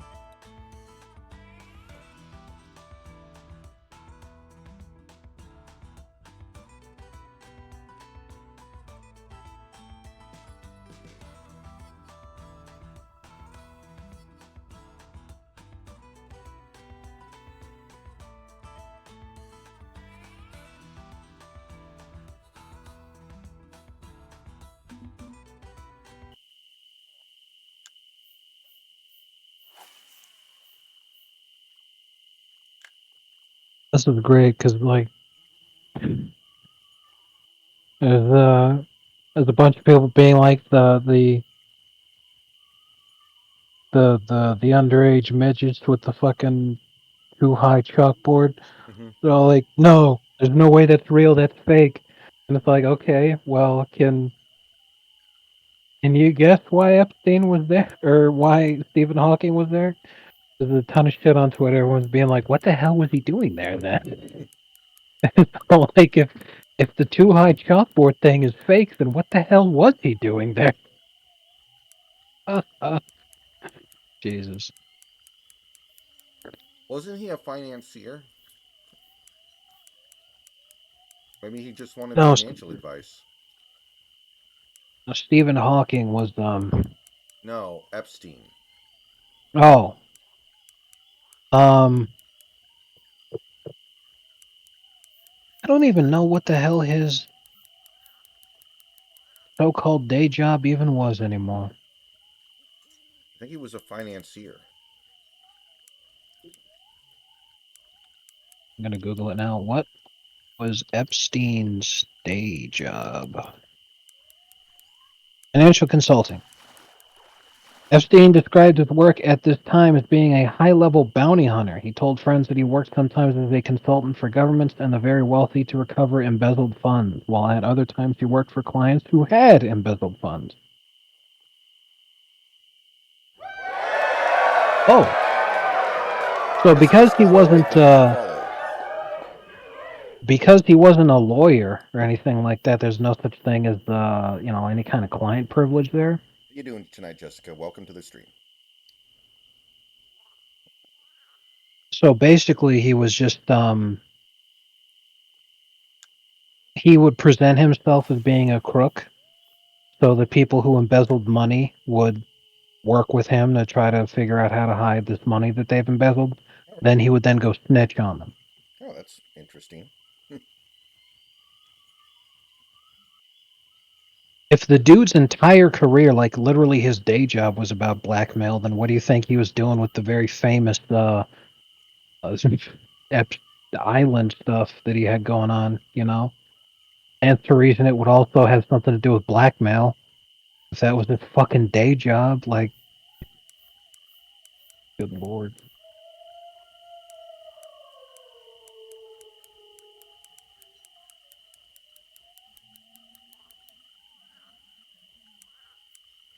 Being right all the time.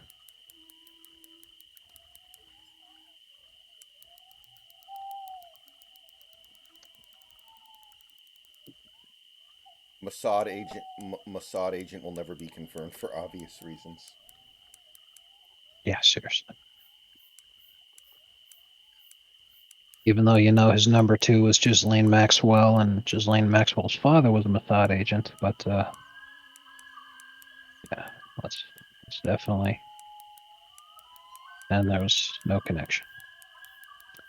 I'll cool down a little bit on this though, because I'm pretty sure if I go on too long of a rant about this, then I will get killed. They make the Epstein movie, and you know they're going to. Who plays Epstein? Ryan Gosling. No, they should give that role to a black guy. Imagine. I was about to say the only reason is because Epstein's the bad guy, so. Yeah.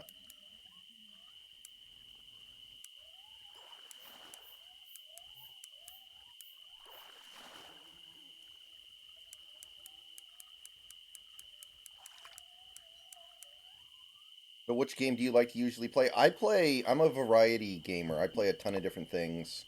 Right now, my main games are this. Animal Crossing New Horizons, The Witcher 2, and basically those three kind of rotate. When we get to February, it's going to be Final Fantasy VII 2. It's going to be Persona 3 Reload. It might be the Star Wars Dark Forces remaster. I do a ton of different things. I don't stay in one place when it comes to games at all. I'm always moving from one game to another game.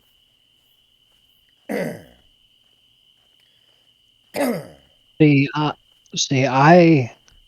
I move from this to that too, Mhm. but at the same time, I do kind of stay in one place because it is rare that I'll add something new. Usually, I just go through like, okay, I'm gonna do this thing that I've done for 10 years. Okay, and I'm gonna do this thing that I've done for 10 years. Like I just replay a lot of the same stuff that I've been playing forever because so many games just suck. And when something's actually enjoyable for me, and I over. Which one is my favorite game? My favorite game. Well, this is a game that I won't stream because I've beaten it so many times, when I was younger that I feel no need to. Final Fantasy VII and Final Fantasy VI. Like I wouldn't stream those games. The Metal Gear Solid series. I love all those games. Half Life, StarCraft, Disgaea series. Those would be my favorites.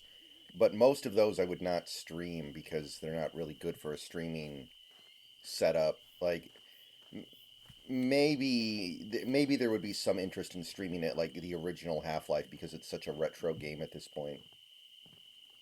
And it's actually turned 26 years old now that I think about it this Or year. I think it's older. I think it's older than Alex now. The character, of course, not Yeah. not the game. The game is like 2 years old.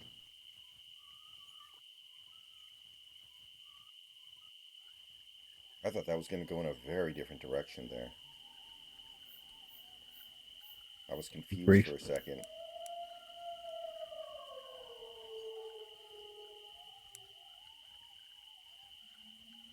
If you say what do you mean, Jessica?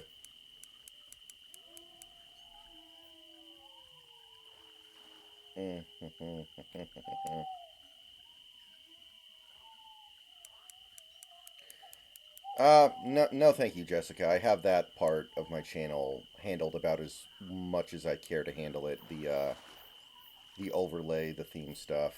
I might change my theme at some point, but I'm not unhappy with the way I have things set up right now. Thank you, though. Let's see here. Okay. 1864. You didn't just say your PIN number on stream, did you? No, that's how much I have in my fish net. Okay. 1488. Uh-oh. We did the thing. Life has many doors, Fed boy. Yeah. You know that female streamer with the Tourette's? Yes. She's done that before, set her password on stream. Yeah.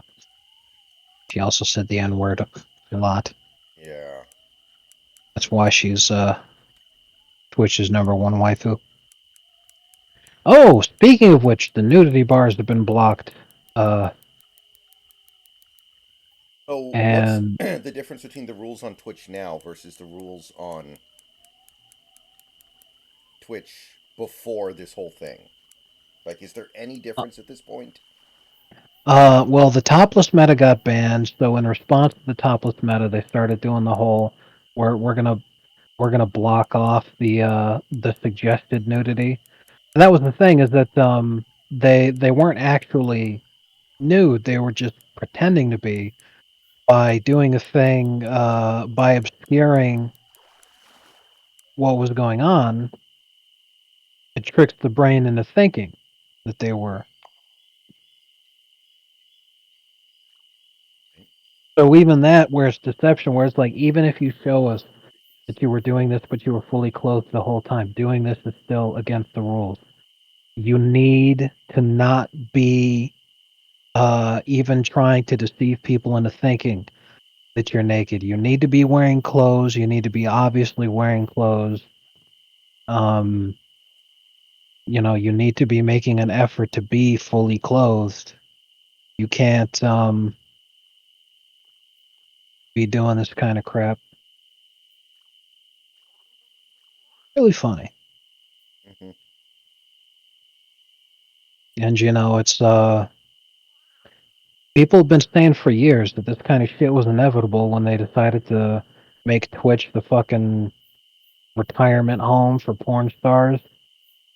So that hey, now that I'm 40 and no one wants to pay money to watch me have sex with black guys anymore, I could just go on Twitch and then, parade my fucking tens of thousands of dollars in cosmetic surgeries in front of a bunch of 12-year-old boys, and then they'll use their mom's credit card to buy a ton of subs just so that they can hear me say their name, Yeah. which is fucking extremely disgusting, predatory shit.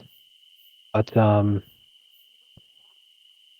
Twitch didn't care, but Amazon does, and this shit made so much waves on social media because of how egregious and disgusting it was.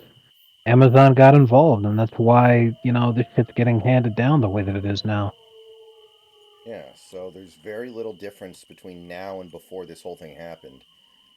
And imagine if they had just left things the way that they were to start with, and this whole thing never kicked off. Like, I seriously doubt Twitch got anything out of the controversy except negative attention.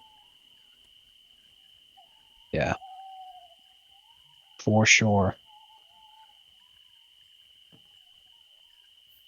Because you can't exactly rely on any money that you may have made when the company has never been profitable at any point in its existence. I now have 30 grand saved up, by the way. Nice. I know that may seem like a lot, but trust me when I say that it's not, because it's enough to move on to another map if you wanted to, but like other maps are not more financially lucrative than this one in terms of how quickly you get the fish and how much the fish is worth in terms of the ratio to its weight.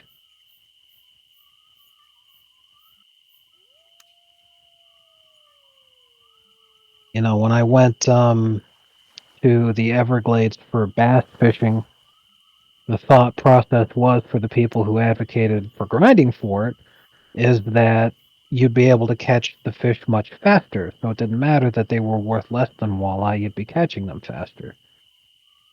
Well, you only catch them faster if you have a bunch of rods set up, and you're doing when they're on the rod stand and you're waiting, and then you have, they're biting left and right, so you're just constantly reeling in fish. But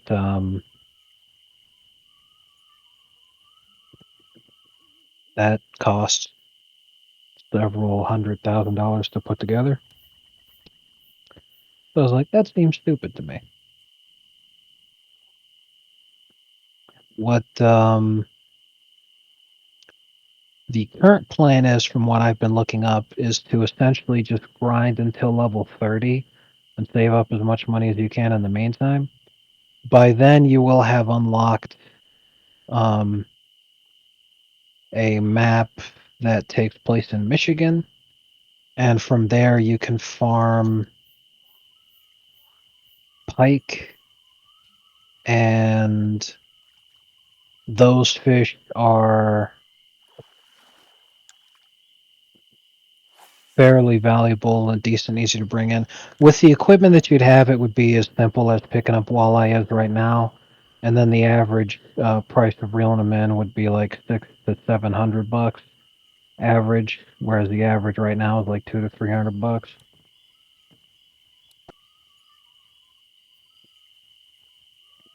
My line And is then down to if you get lucky and you 2%. pick up a trophy, My line is oh, down to then 2%. what's the weight you have in your net? 23.5 pounds. Out of how much limit? 55. So like roughly half full. Yeah. We'll make sure that you're fully reeled in and everything. Like you don't have your cast because Wait, can I not change out my yeah, line while I'm here? you can, not when you're because like my shit's in the water right now, so is yours. You know, like you're hoping to catch something. Hmm. You can't open up a menu when Yeah, you I have understand because that. like try right. So bring it in, and then once you have, Hold on. I got a bite. yeah, okay, Get back here, you little bitch. Yep. Alright, we're down to 1%. I basically did it perfectly. I don't think I can yeah, do anything else with this. right. So what you want to do now is just hit I to bring up your inventory and Yeah. look in your backpack. In your backpack, do you have more line Yes. or is the same kind as the Yes. one you have equipped? Same kind. Then grab it in your inventory and just replace that thing there and then cut like 240 feet and you should be fine. Yeah. Let's see here. 240, you said? Yeah.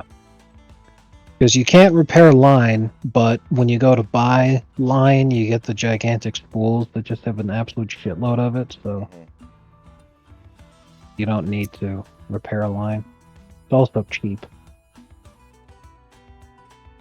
Should I throw away this old line that doesn't really do shit no more? In the home menu, you can sell it for like a tiny amount of money, but I Okay. mean, it's more money than you would have gotten from selling it, so or from Okay. throwing it away. I mean,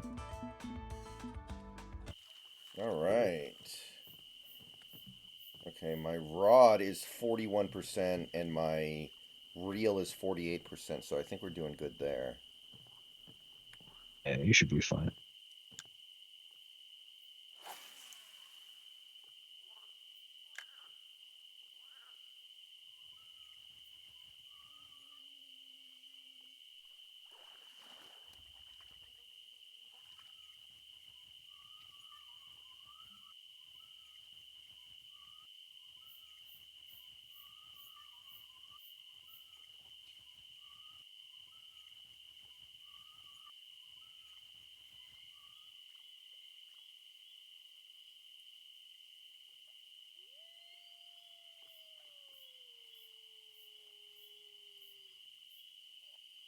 Jesus Christ.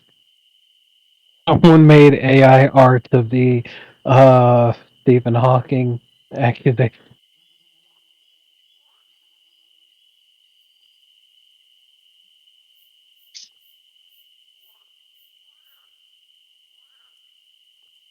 Wow. I'm surprised that's even a service that anybody could offer. Like, what the like you if you searched for a video of that on the internet, you wouldn't be able to find it.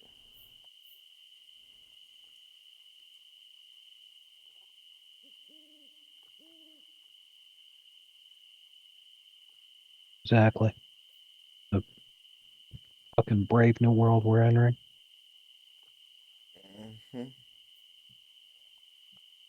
I'm just sad Disney got to the people who do that, so then it doesn't make Pixar styled art anymore. Hmm. That shit was hilarious. Oh, have you seen all the Mickey Mouse memes now that he's public domain Yes. or Steamboat Willie or whatever? Yes. The hope is to have Steamboat Willie be recognized as a far right anti Semitic hate symbol Yeah, on the ADL's website by the end of the month. glorious.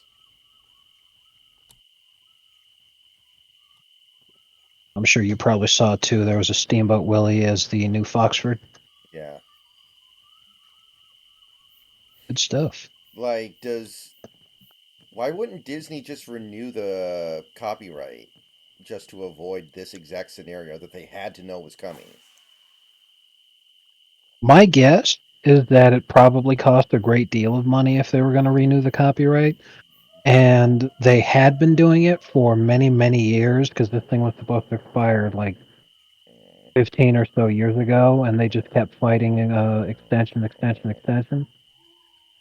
So Disney's recent financial freefall because of how fucking pissed awful their business decision making has been probably finally caught up to them, and they couldn't afford to do it.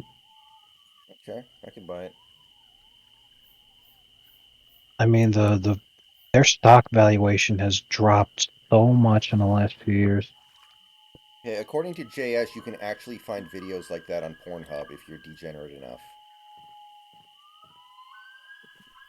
So I Of what guess naked midgets doing complex yes, equations on a two. yes. That's fantastic. It's an entire fetish that Stephen Hawking invented. Oh man, that's amazing.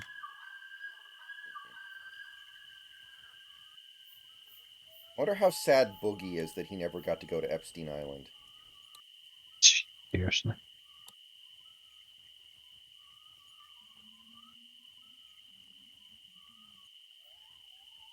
Stop being a child. You're already dating one. Got him. Yes, JS, that's the AI pic being referenced.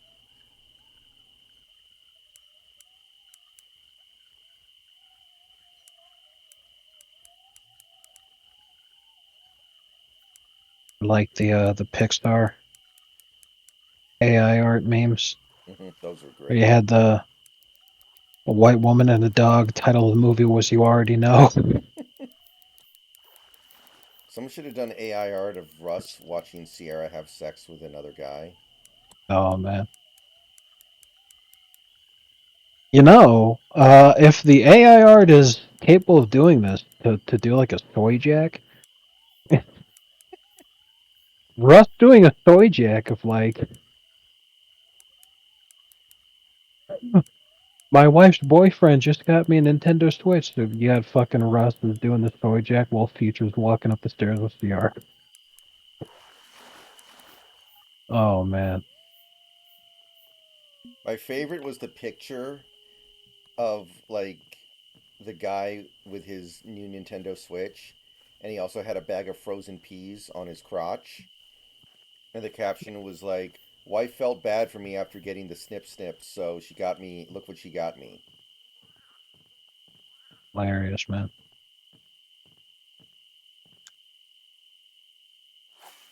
I like the Reddit post where some guy was like, he got in an argument with his wife, so he broke the Switch over her head, and then he's Yeah. all upset about losing his progress on Zelda. And it's like, dude, you just fucking you just incriminated yourself and admitted to committing domestic violence. You're gonna fucking be sad about a video. Hmm. Just don't Oh attack the man. judge when she sentences you. Exactly. Oh man.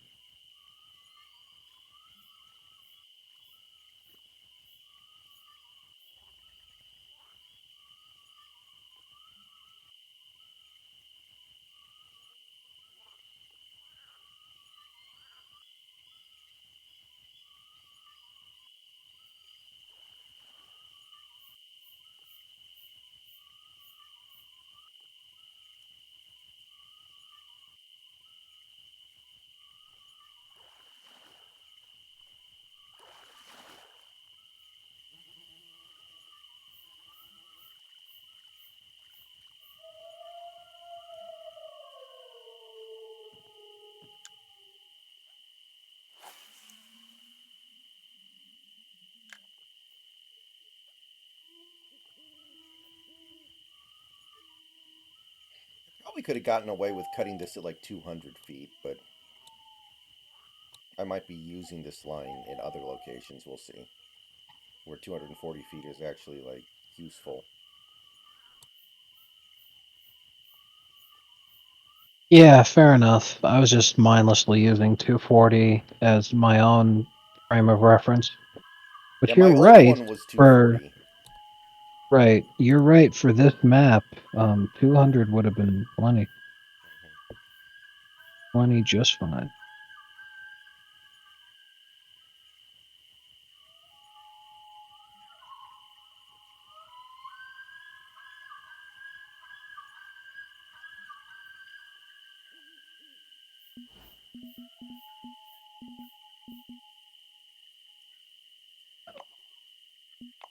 Love this meme right here. This is fantastic.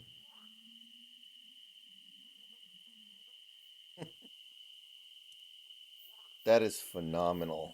I do, however, say it many times in my private life. Exactly.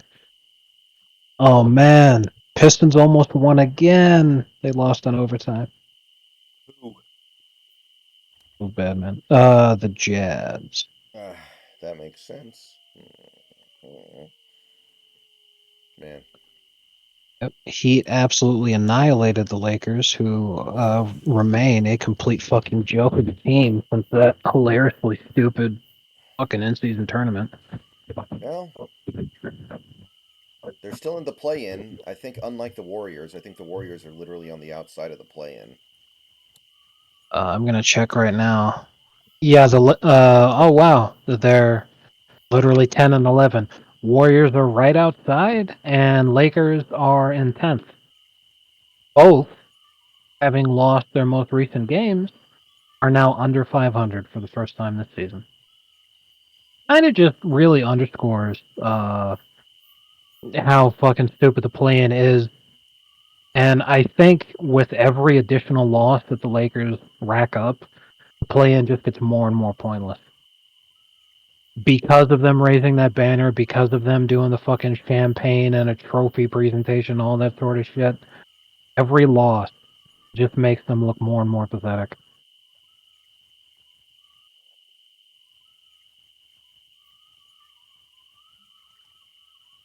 People are not talking enough about how bad the Spurs are. Because the Pistons have 3 wins, the Spurs have 5.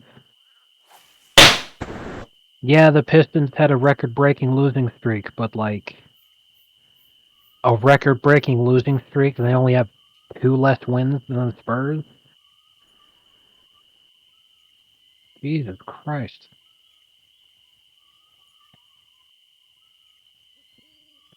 Wow, Spurs had a hell of a fucking losing streak too. Until they broke it against the Lakers, of all teams, which is really funny.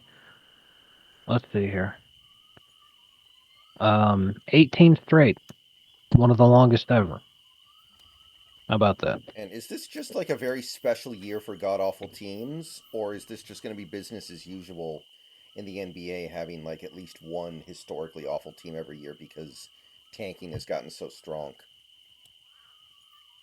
I think it's just a case of uh just a particularly bad fucking year for bad teams because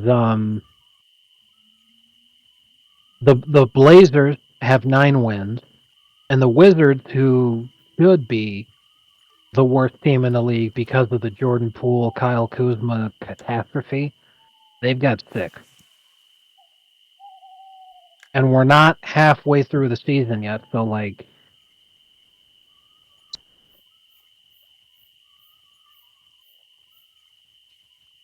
those teams finishing with around like between 14 to 20 wins, that would track. But the Pistons and the Spurs both could very easily end up with less than 10 wins.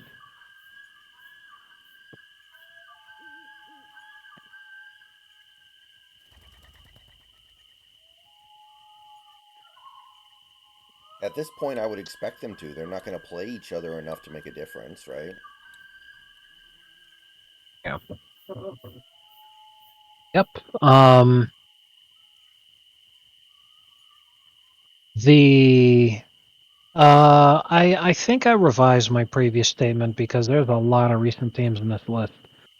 I'm looking at the longest NBA losing streaks of all time, And this year's Spurs team, because of that 18-game losing streak, they are tied for 23rd all time with the 1982 Jazz, the 2007 Celtics, the 2013 Bobcats, the 2019 Knicks, and the 2011 and 2012. Oh, because it's a combined thing. I'm not going to count that then. Fuck it.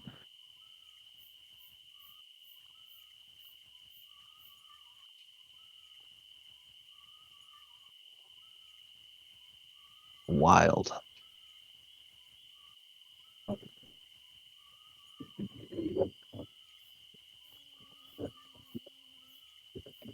But yeah, this Spurs team is truly awful.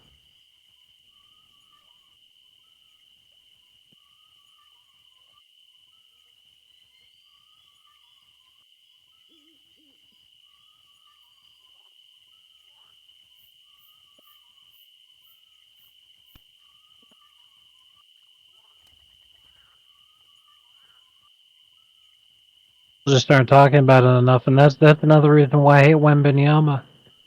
Is because the whole reason people aren't talking about it is because they need to be fucking glazing Wemby as hard as they can. It's like, dude, the team is absolute fucking dog shit. Who the fuck cares if he's stat padding, whatever the fuck? You know? They act like he's a second coming, but it's like, dude, he's not even leading the league in blocks. He only averages .3 more blocks a game than Chet.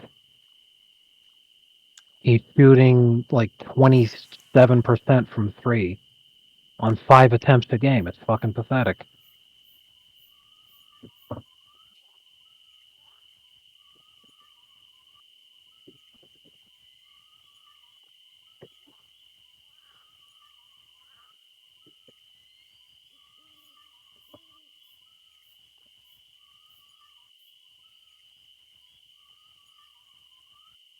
Oh yeah, so off topic, but earlier today I watched that video where he took the $200 A5 Wagyu steak and turned it into a Mm-hmm. sausage.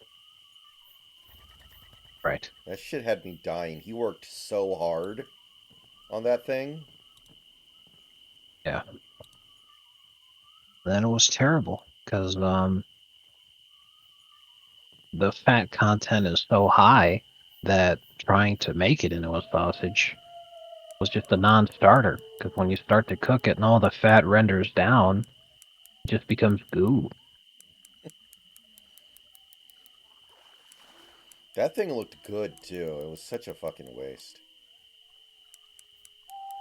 The best sausage that he ever made was the brisket trimmings because it was the closest to normal sausage. It was the best he ever did when he used his smoker, Mhm. and brisket's just fucking fantastic. Like that crunch was so amazing sounding.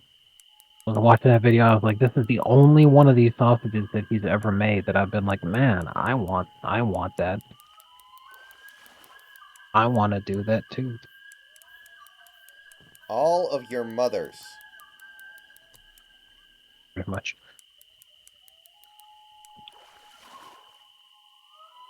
Not just your mothers, but your fathers too. I love how irritated he got over time with people wanting him to make dumb joke sausages. If you go Yeah, back now and it's watch just his old completely things. out of hand. Hmm. Yeah. He still refuses to Now do it's the sausage made out of sausage casing, though. That's gotta come eventually. oh man.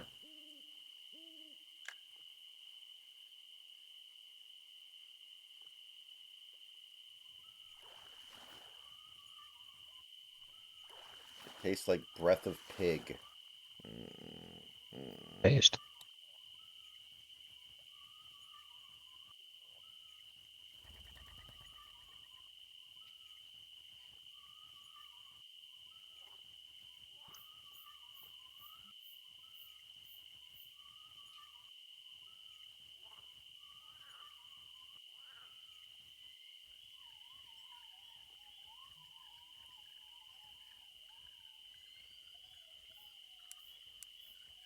All char. Not good.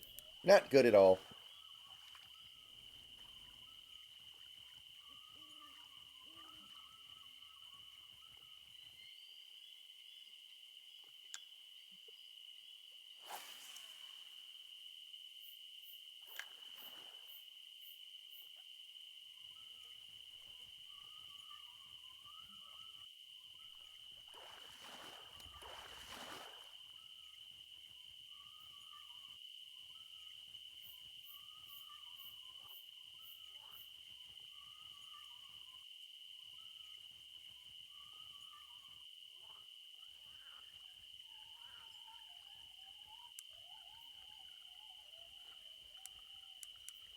Fist makes here. Bill Clinton and doing all this Epstein shit came after the whole Monica Lewinsky thing. Mm-hmm. So when it was like the most dangerous it could possibly have been for him to do this shit is when he was doing it. That's how untouchable he saw himself as being. And I guess he had a point. Even at this point, if something bad happens Right. to him, who even cares? Right. Like fucking insanity. Like, he's probably very close to the age where he's not even going to understand what's going on around him anymore, right? Yeah. It's like the same thing with the Prince Andrew stuff, you know. And any British people who are upset about it, it's like, well, dude, what the fuck do you think's even gonna happen to him? 'Cause even if anything does, you know, like, who cares? Like you said. Mm-hmm.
Well, I am happy to report that my streams look really good on Kick. There's no issue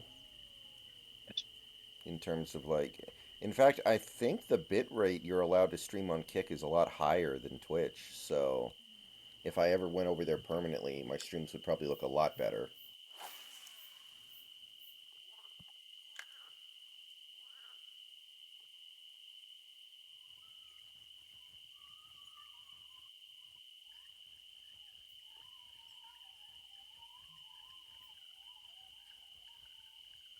It's pretty fucking funny.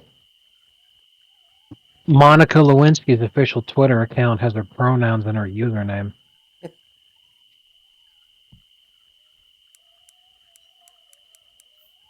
Like, yeah, we're pretty sure we know how you identify, lady. There's a couple of cigars that Bill smoked that prove it. Jesus Christ. Jesus. No, I remember it was one of the funniest fucking things I've ever heard in my life is she was talking about the difficulties that she had dating in her life. Because she's all like, look, you know, when I had the affair with the president, you know, I was a young kid, wasn't really thinking about things. But let me tell you, if I had the benefit of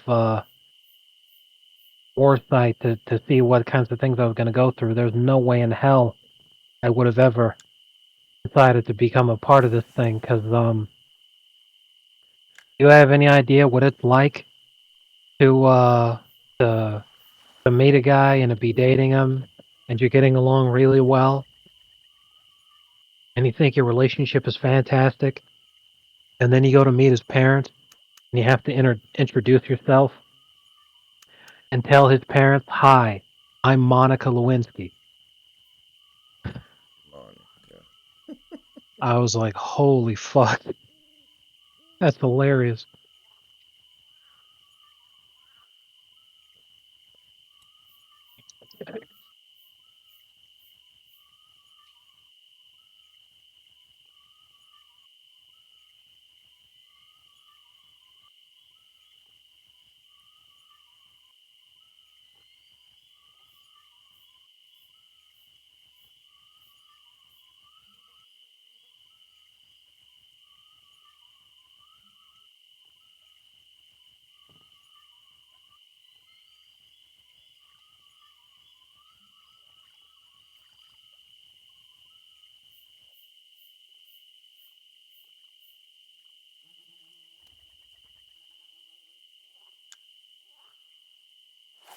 For some reason, a lot of people thought that George Lucas was like an Epstein Island visitor, and he was not.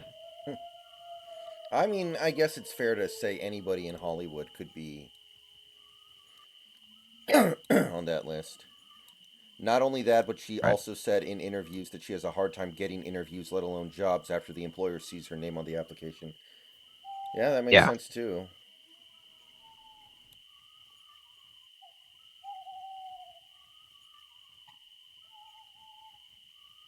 Yeah, but just the crushing defeat in her voice. She's like, "You have any idea what it feels like to meet your boyfriend's parents and have to introduce yourself as me?" I mean, I was Uh, barely cognizant of politics back then, but looking back on it, it is kind of crazy to the degree that he got away with that. yeah.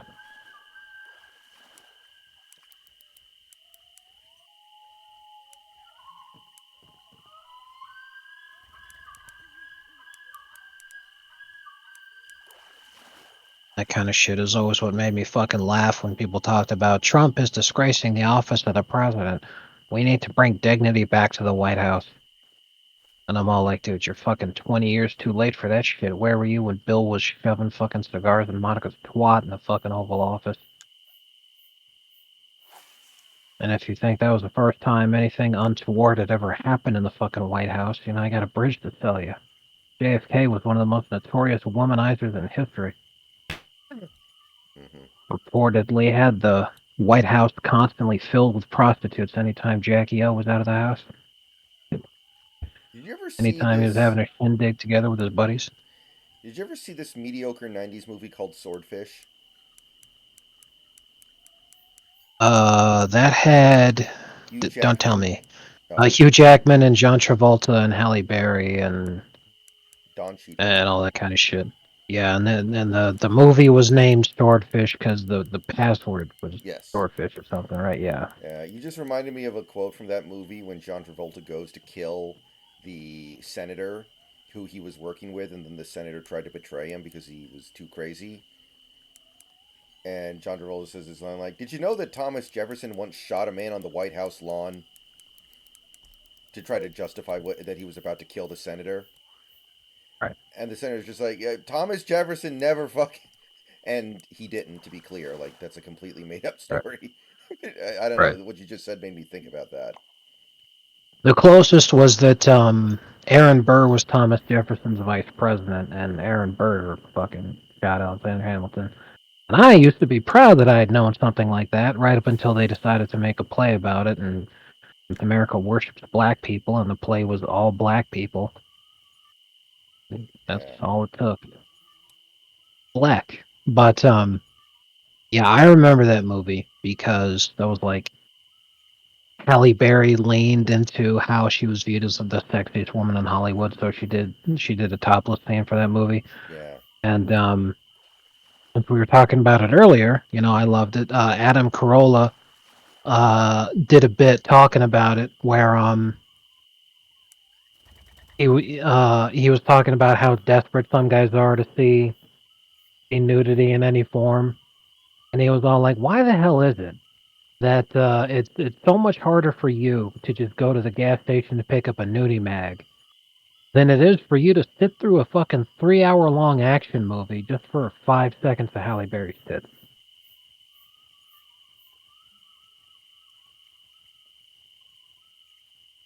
Oh, you're hoping the movie's good too on top of it, I guess. And in the case of Swordfish, I mean, it had its moments. It was occasionally a little bit fun. But I don't know if it was good. Yeah, there's not too many movies that I think work with John Travolta being a part of it in any way, shape, or form. I think the one that worked the best, like my favorite movie John Travolta was in, especially as an antagonist, was The Punisher. Oh, I thought you were going to go a different direction with that one. Well, I would have said it sooner, but I I was burped think and was trying to avoid eh, vomit. I was thinking Broken Arrow. Have you ever seen that one? No. Yeah. You know what Broken Arrow is code for, right? Yes. Yeah. It's a movie where John Travolta plays a guy who steals a nuke. It's pretty fun. I think it had Howie Long in it, actually. Let me make sure I got that right. Wait, hold on. I'm just realizing Broken Arrow can refer to a number of different things. What I'm thinking of is that Broken Arrow was code for when a U.S. military unit was being overrun, calls in all possible combat aircraft within the theater to immediately come assist. That's what I was thinking of. What were you Broken thinking of? Arrow refers to an accidental event that involves nuclear weapons, warheads, or components that does not create the risk of nuclear war. These include accidental or unexplained nuclear explosion, non nuclear detonation or burning of a nuclear weapon, radioactive contamination, etc., etc., etc. So basically, there's a problem with a nuke, but it's not like nuclear war. It's not an existential uh, crisis moment. It's more just like, oh fuck, Right. Oh yeah, yeah. It had Christian Slater in it. Okay, I haven't seen it in a long time, but yikes. only thing I remember is that John Travolta stole nukes. I don't even remember if they stopped him or not. He might have blown up the Earth at the end of the movie. I forget. Nice. The Doctor Strangelove ending.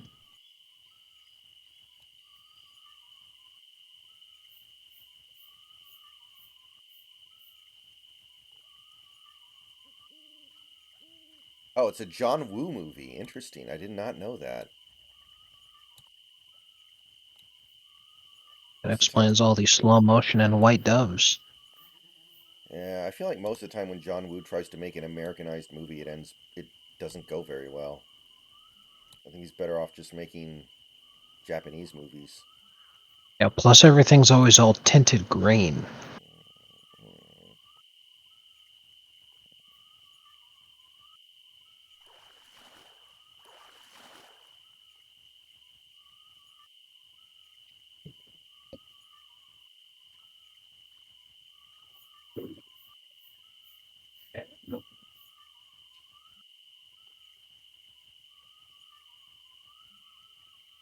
Pump Up the Volume. Oh, was that the movie about the guy who's like really shy and introverted, except for when he go hosts this radio show and he becomes a completely different person in personality? I think I remember that. Oh, Broken Arrow also had Bob Gunton in it, the guy who played the warden in Shawshank. He's wonderful. Every time I see him in a movie, I'm expecting him to like throw a Bible at somebody because of Shawshank. Nice. Played Benjamin Maxwell in a TNG episode titled The Wounded. Fascinating. Yeah, I remember that one. Captain Maxwell. Um, Captain Maxwell had a tragic backstory where his family had been viciously and brutally murdered during what was referred to as the massacre at Setlex 3, which was considered by the Cardassians to be a battle. They didn't understand the concept of putting non combatants uh, on the frontier during a time of war. But while the Cardassians viewed it as a war, the Federation was just sort of like, why are these people bothering us? Like, what the fuck's wrong with them? The Cardassians just viewed all that territory as theirs because the Federation was the first time they encountered another spacefaring race that actually had the capability to oppose them in any way. So, they came in like thinking that they were cock of the walk, and then they fucking ran into a brick wall and got their dick flattened. So the only real success that they had was the Battle of Setlex 3, but all it was just a massacre. Where they come across the Federation outpost and they just fucking murdered a bunch of women and children. Then a bunch of Federation soldiers show up and then they absolutely kick the shit out of the Cardassians. The Cardassians run off. And they're like, well, our raid was successful. We destroyed their village and killed their women and children. So Maxwell lost his family there and he never let it go, even though he had a very distinguished Starfleet career after that. by this point in TNG's unfolding, um, Deep Space Nine was going to start pretty soon, and the Cardassians were supposed to be a huge component of that. So TNG started trying to lay the groundwork for more stuff relating to the Cardassians so that it doesn't feel like a complete ass pull, like, oh yeah, by the way, here's this new race of creatures. They're the ones you're having to deal with. No, they wanted to create, like, here's the universe, these guys are established folks and all this. So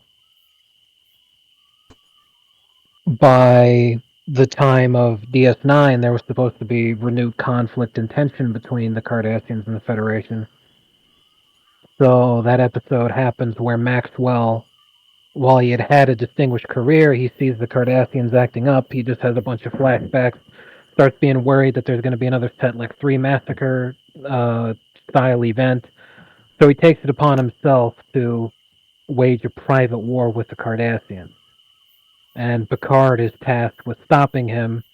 And it was a great episode for the character Miles O'Brien, because since he was going to be a prominent character in Deep Space Nine, they decided to give him some more backstory. So backstory was that he used to serve with Captain Maxwell, so he was used as an advisor. He was really important for that episode. Plus, he was super racist against the Cardassians and was extremely based, and it's just an all-around great episode. They just don't make Star Trek like that anymore. Feels bad, man. Holy shit. Duncan Robinson was 3 for 12 from 3 tonight, and the Heat still win by 20. Based. Yeah, just absolute dick flattening.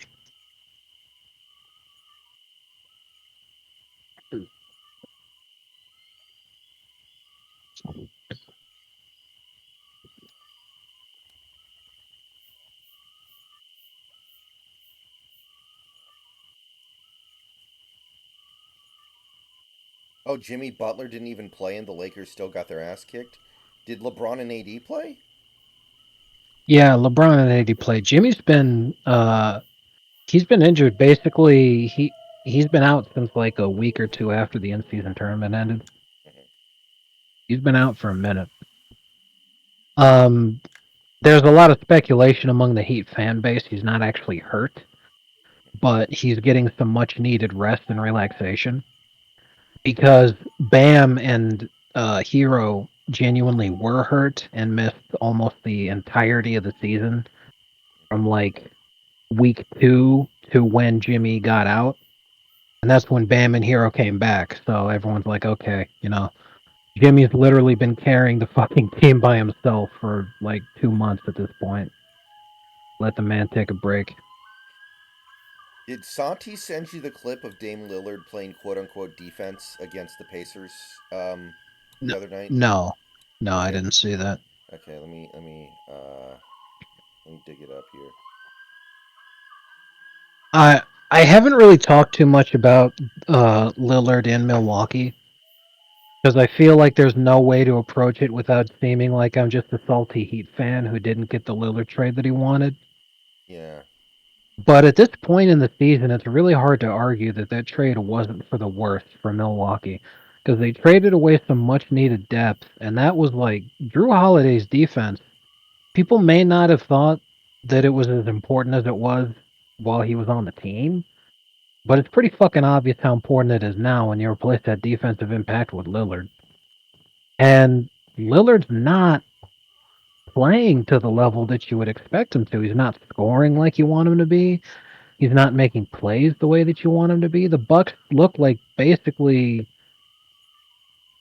like Giannis is having to work even harder than ever. Yeah, I just sent you the It's clip just on Streamable. I'll check it out in a minute. It's so weird. I still expect it to change because it's only January, but if this continues, that's like, especially if the postseason comes and then the Heat go deeper than Milwaukee does again. I'm gonna sit there and be like, dude, I am so glad that they jumped on that fucking grenade. Like, Everything I said about Pat Riley making a horrific move by not getting anybody, I just eat my words there. Because Jaime ended up being the best acquisition we could have made. Missed the Beal trade, then the Suns fucking disintegrate because they traded away all their depth to get it. Missed the Lillard trade, and then the Bucks are not looking any better at all because they traded away all their defense to get him.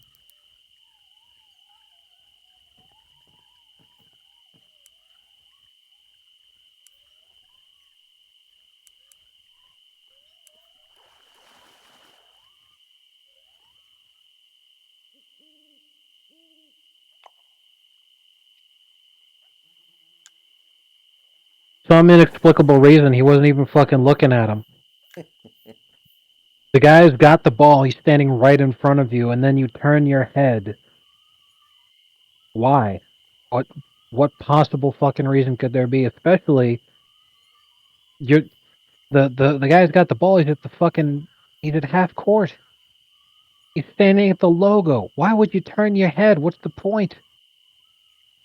Yeah, it's weird to me that Giannis isn't on ball there because that's a big possession. They're down by 4 with like a minute and a half left. They need to stop really badly. I'm surprised Giannis isn't on ball. That might be a Yeah. coaching thing. Budenholzer would never.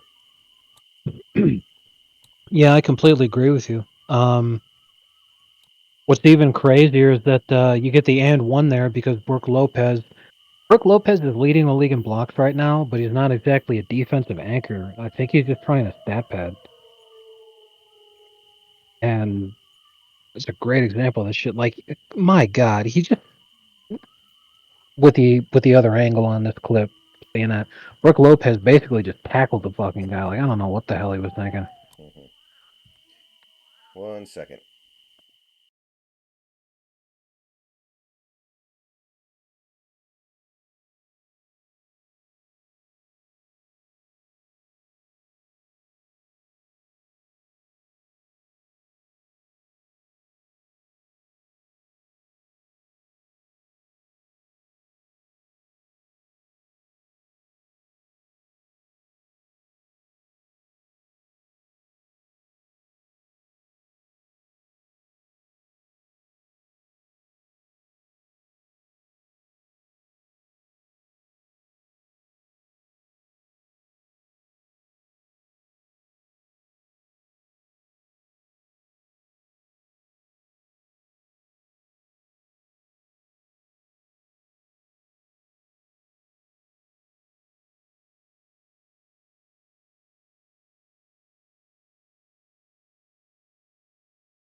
Okay, I am back.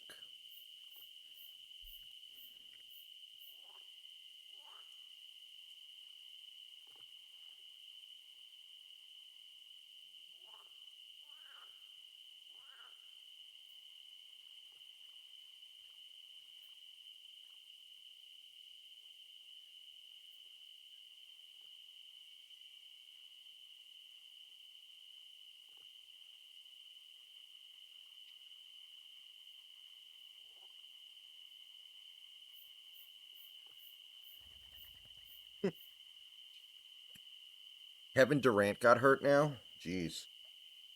Man, that new Phoenix owner, he's not off to such a hot start, is he?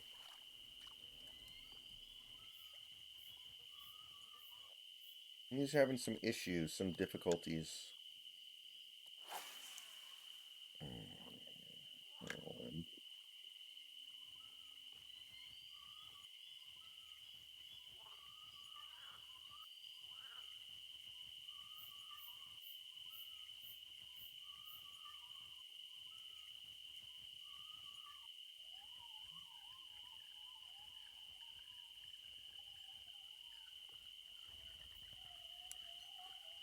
Jesus Christ. What's up? Assuming Santi is in chat, I just saw the Amanda Bynes picture he sent me. Holy fuck. Yeah, Looks like hell. that's a kind of a depressing one.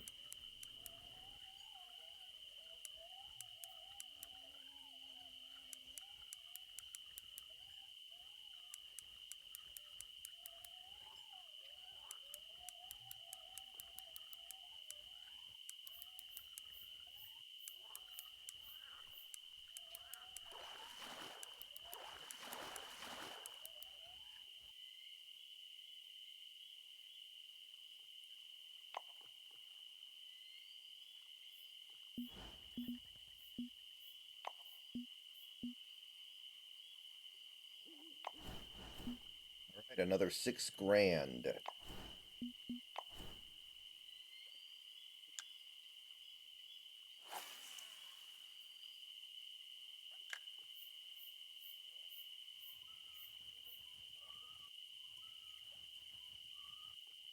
my rod's all the way down to 35%. Dang. We're not in danger yet, but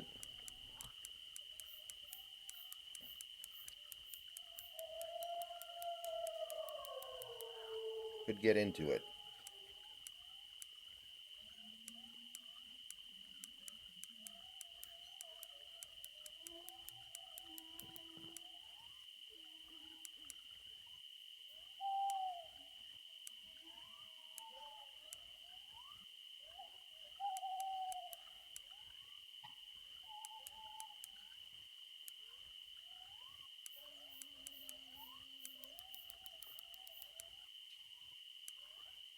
Man, Tom Hanks being on the Epstein list, that one is gonna be crushing. Yeah. Well, we knew about that one for a while. Is Kevin Spacey on the list? Yes. Mm-hmm.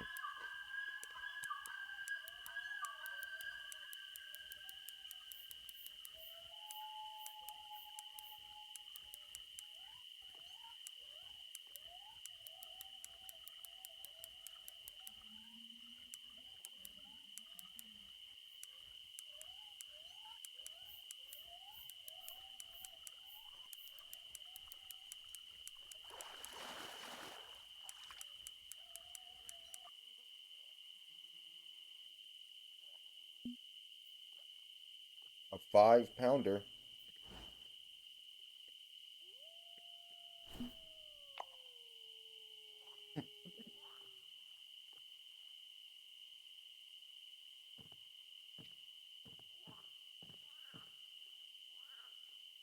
I mean, David, are we just saying that based off the last 3 games they played? Because they did look pretty atrocious in the 30 games before that, so I don't know if we can say the Pistons are too good. Like, the Jazz are not a very good team either, are they? Or are they good this year? I don't think they are. Nah, Jazz are ass cheeks. They're in a rebuilding year. Hmm. Kelly Olynyk is their best player.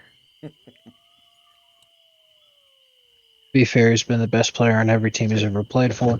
Um, they're they're the 12th seed. Okay. They're right under Golden State, 16 and 19, just 3 games under 500. Um, unironically, the Jordan Clarkson team this year. Their most prolific scorer appears to be Laurie Markkanen. I remember Lori. 26-year-old center.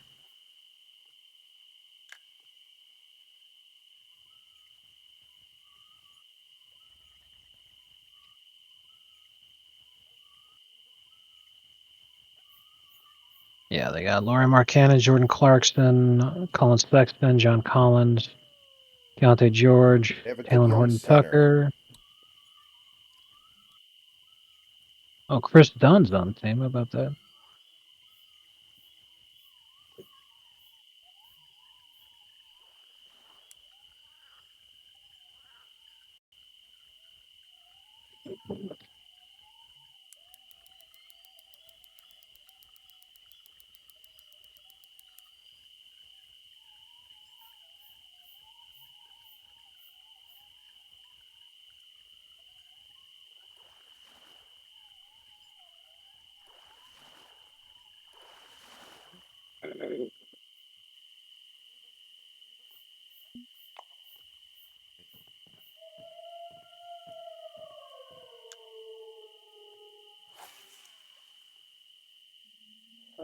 I find it very hard to believe the NBA will allow the Warriors to not make the play-in. They're going to at least get a couple playoff games out of them. Yeah, But they're certainly bad enough to miss it. right. Yeah, it's the exact same thing with the Lakers. There's no chance in hell the NBA would allow LeBron to not make the playoffs.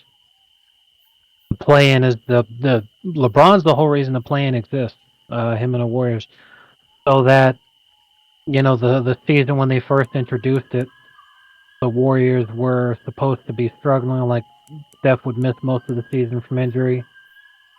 Um, and this was before LeBron had help in LA.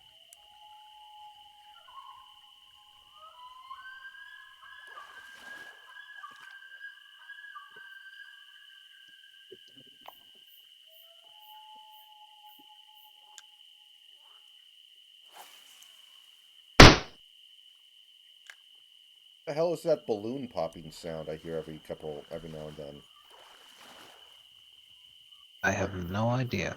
Must be something in game.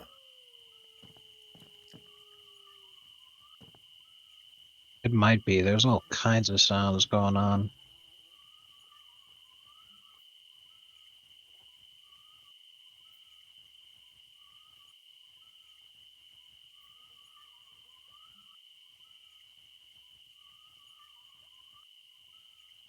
Or maybe, it could just be something that's nearby you, you know?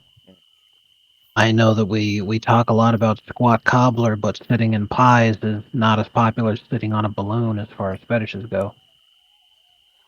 Oh God, you just reminded me of that woman who went on one of the daytime talk shows. It might have been like Maury Povich, and like people who have really weird phobias. Have you ever seen those? He'll have people on the Um, show who have like bizarre phobias. One woman was like deathly terrified of pick of olives,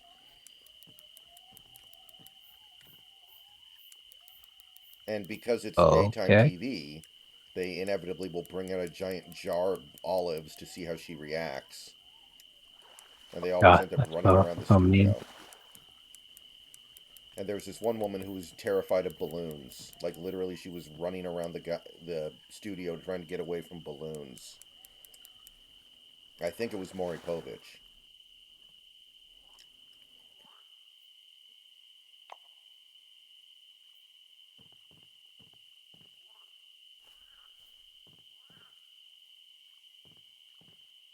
Well, I remember Maury very well, so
shit.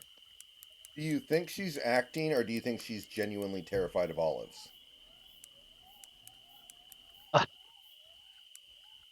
I want to believe. I want to believe that she's terrified because it makes this so much funnier. I think she is,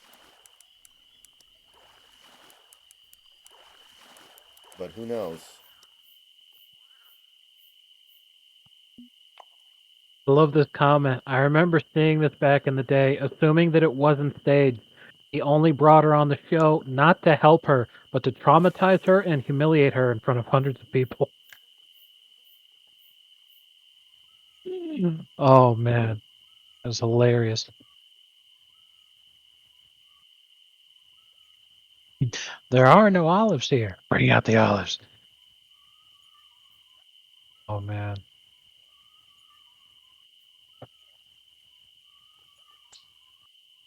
Like a clip on Jackass or something. Oh man. Is Maury still alive? If he is, I want to ask him about this. I'm gonna find Maury on Twitter and be like, "What were you thinking?"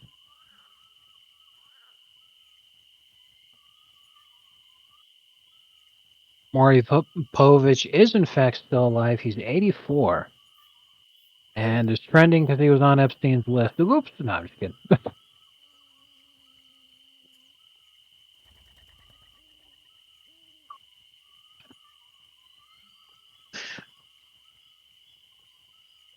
Bring out the olive.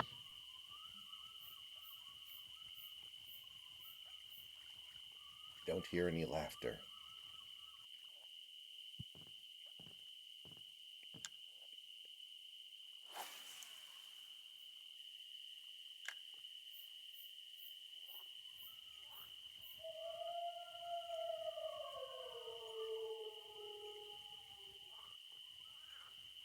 Jesus Christ.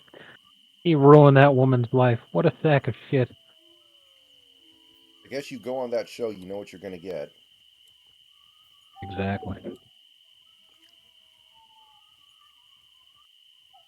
I mean, Maury Povich is literally most well remembered for the "You Are Not the Father" segment. Yeah, I remember that. Everybody knows if you're going on Maury, some shit's gonna happen. You know. Mhm.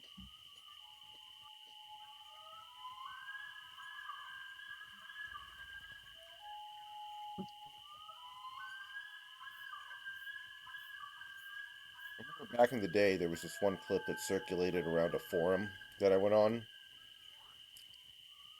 Had this like one of those "You Are the Father, Not the Father" segments, Mhm. and the woman was like, "I am 1,000% sure it's you. It has to be you. It can only be you. I'm 1,000% sure." And it wasn't. And it wasn't. And the dude Right. just starts like breakdancing on the middle of the Yeah. stage. Yes.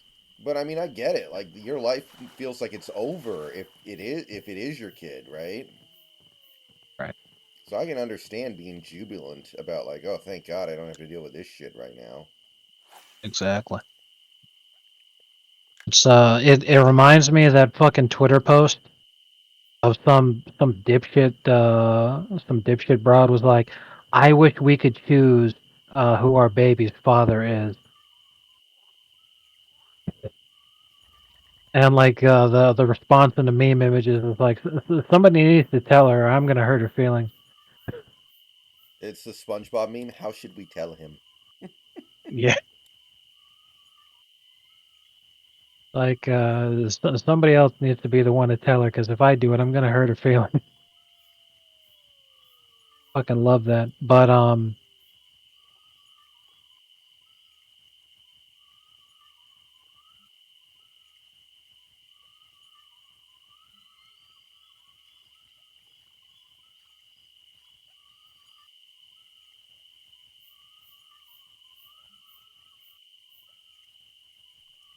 A bonus. I loved Malik Monk coming out of college too. I'm so happy he's found a role where he's actually playing pretty well. I really thought he was going to be great and was shocked when he busted. Good to hear. you know who I thought was gonna be a bust, but then they ended up not being a bust, and it kind of surprised me. LeBron? He is a bust, so that doesn't count. No, Cortland Sutton. Mhm. Yeah, I mean, he tore his Achilles and it looked like it was all ogre, but he finally made his comeback this year. Yeah, I thought between like the perfect storm of the Broncos being like a heap of dog shit, uh, you know, trying to rebuild after winning the Super Bowl, plus, like you said, him getting hurt. I was like, yeah, this guy's going nowhere fast. There's no fucking way.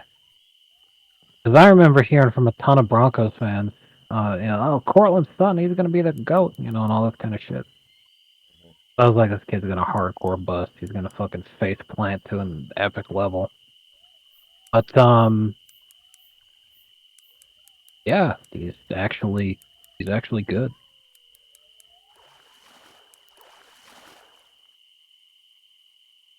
Took him a while to get back, but yeah, he is good.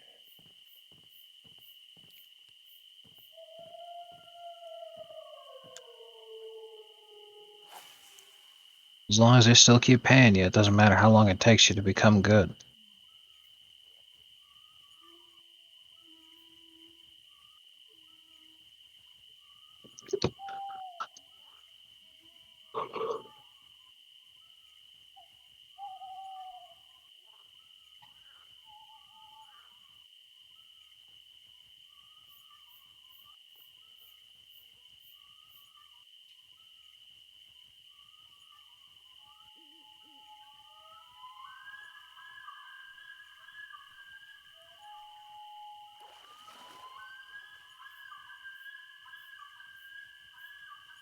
Fish out of the water.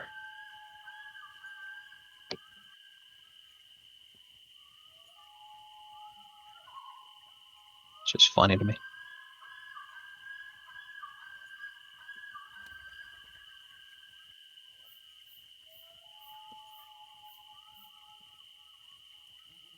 Yeah, I heard about that one, David. I heard about that guy's name.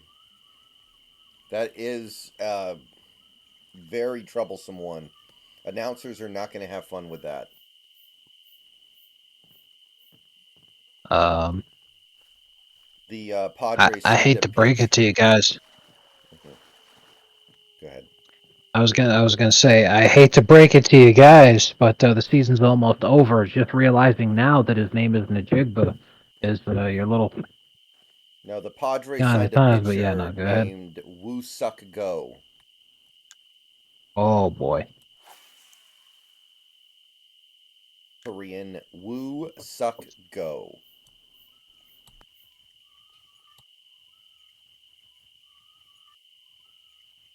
Yeah. I think you're pronouncing it wrong. It's woo, suck, go. And here He's come the the pretzels. exactly. He is the perfect pitcher to have for a team that is tanking. 'Cause it's gonna get your fans very excited to see the team tank. They'll be chanting his name. Woo, suck, go.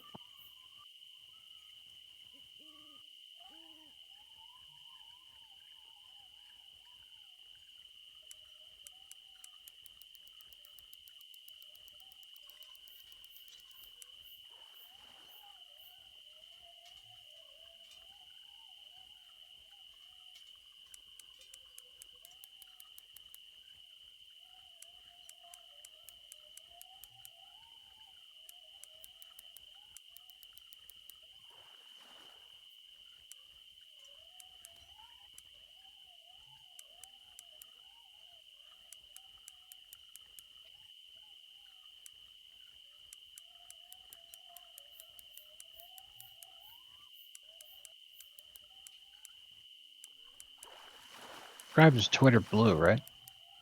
Yeah, I have Twitter Blue. Does that mean you have access to Grok? Yes.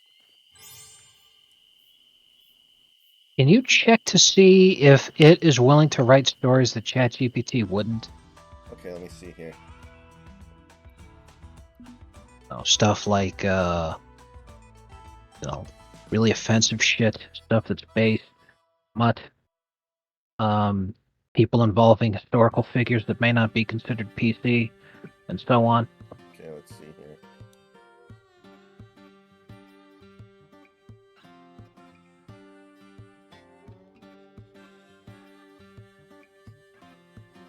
While we test, we may store your conversations to debug our search as well as provide context to Grok. Okay. Ah, crap. Let's see here. Okay, what did you want me to ask? Are you willing to write a story about what? Well, like I said, anything that ChatGPT won't, which would be stuff like smut, would be stuff with very offensive subject matter, like if the story was about people who are considered not good, Mm-hmm. um, stories that are incredibly violent, stories that because like this is one I constantly ran up against when I was trying to get it to do Seinfeld stories, is that ChatGPT won't write a story if there's an ending where, like, if the purpose of the story and the ending of the story are both like negative. What I mean by that is like you could have like a classic Seinfeld moment of, George does something incredibly stupid to fuck up his whole day, fuck up his whole week, fuck up his whole everything, and then everybody just laughs at him for how stupid he's being, and it gets funnier and funnier because he gets more and more frustrated and animated and screaming about how he's in the right, and you guys just don't get it. And the whole joke is that George is being ridiculous.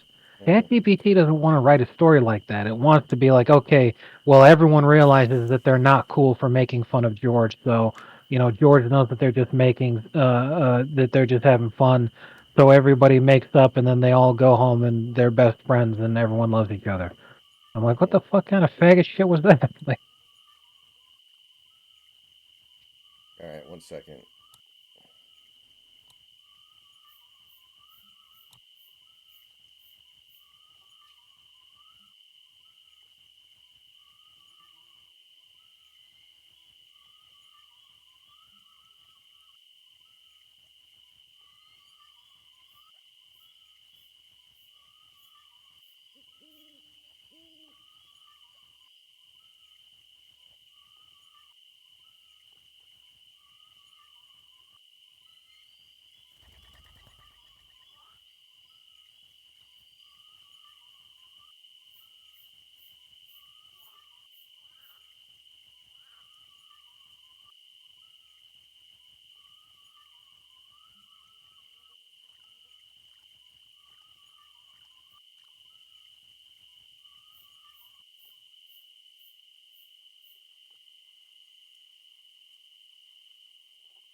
Oh, yes. Okay. Okay, we've got something here.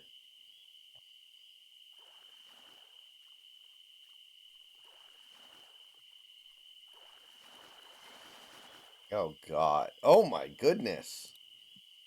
But I'll show you in a minute here. oh god, it's not a story about olives, is it? Bring out the olives. Jesus Christ. Okay. Maury's a fucking psychopath. So it seems like Grok still insists on doing like the Disney ending. However,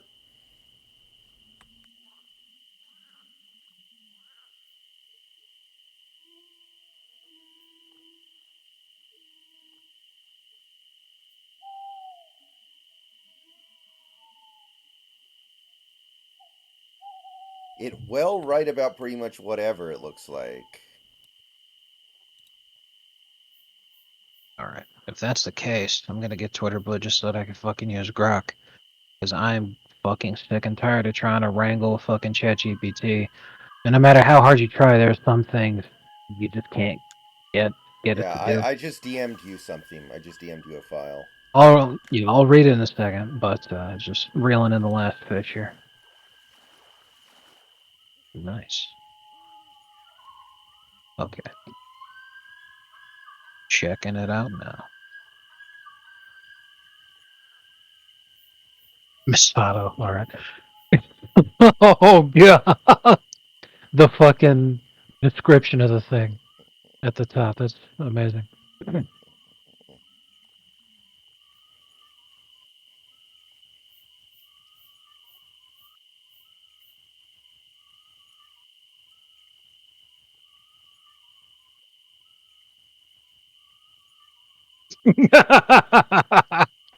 Oh my god.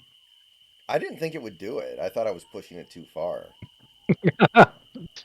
Oh man. You've already found the next copy pasta to put on Reddit and have it be stolen by dipshits on Twitter.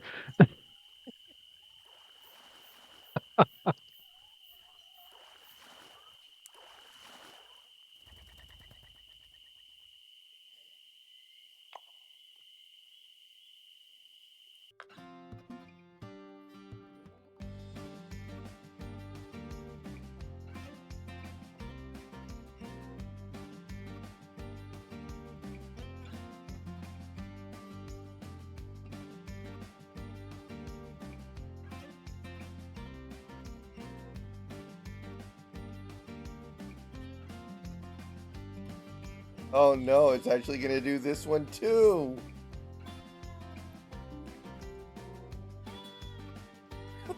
No. It'll do anything. Uh, Oh my goodness. and then I start eating garbage. The trash.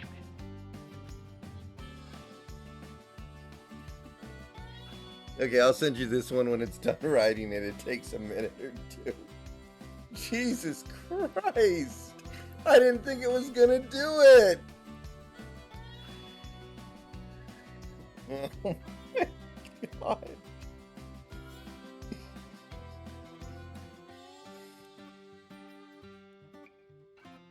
And if it's still going, I'm impressed by how long it's taken. Alright.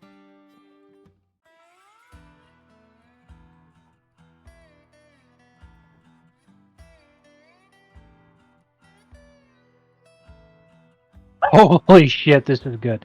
Well, I haven't read anything yet. I'm actually seeing something else, so I'll send it to you as I go to start reading this. But I'm sure you've seen the the faux controversy over lefties being really upset that some fucking genius out there decided to get AI to finish a painting that was made by a gay painter Oh who yeah, I intentionally saw that, left his yeah. painting unfinished because he died of AIDS or whatever. Um, so in referencing the whole thing, because like the guy's works are completely disgusting and despicable, but this guy made this comic referencing is pretty funny. Okay, 1 second.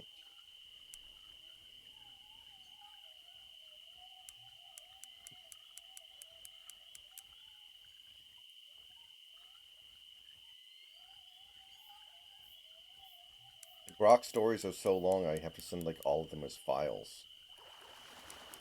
Fantastic. I'm already excited. Okay.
For Grok, you need to subscribe to Premium, which is at least $16 a month.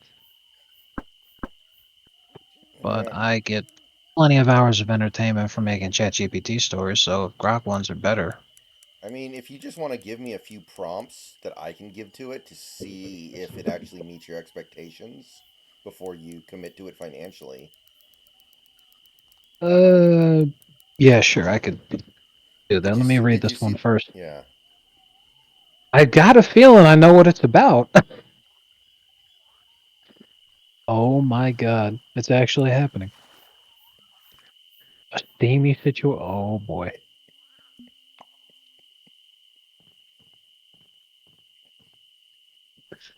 Um, one of the things you can get it to do is you can always give it the prompt and everything, but when you read the whole thing and then you get an idea, you could be like, "Hey, could you rewrite that, but then include this?" And I think including the line from that the what's the name of the guy who does the demented videos, the meat spin or some shit? Yeah. It's Meat Canyon. There you go. Yeah, the let me see how stinky those fingertips can get. Yeah. uh, Jesus. no, Origin. It wasn't that. I recently subscribed to Twitter Blue, which also means I have access to their experimental AI. So I just was using it to see if it would actually do what I wanted it to do. And I asked it to write a story where LeBron James is a bottom in a gay porno with Shaquille O'Neal, and it actually did it.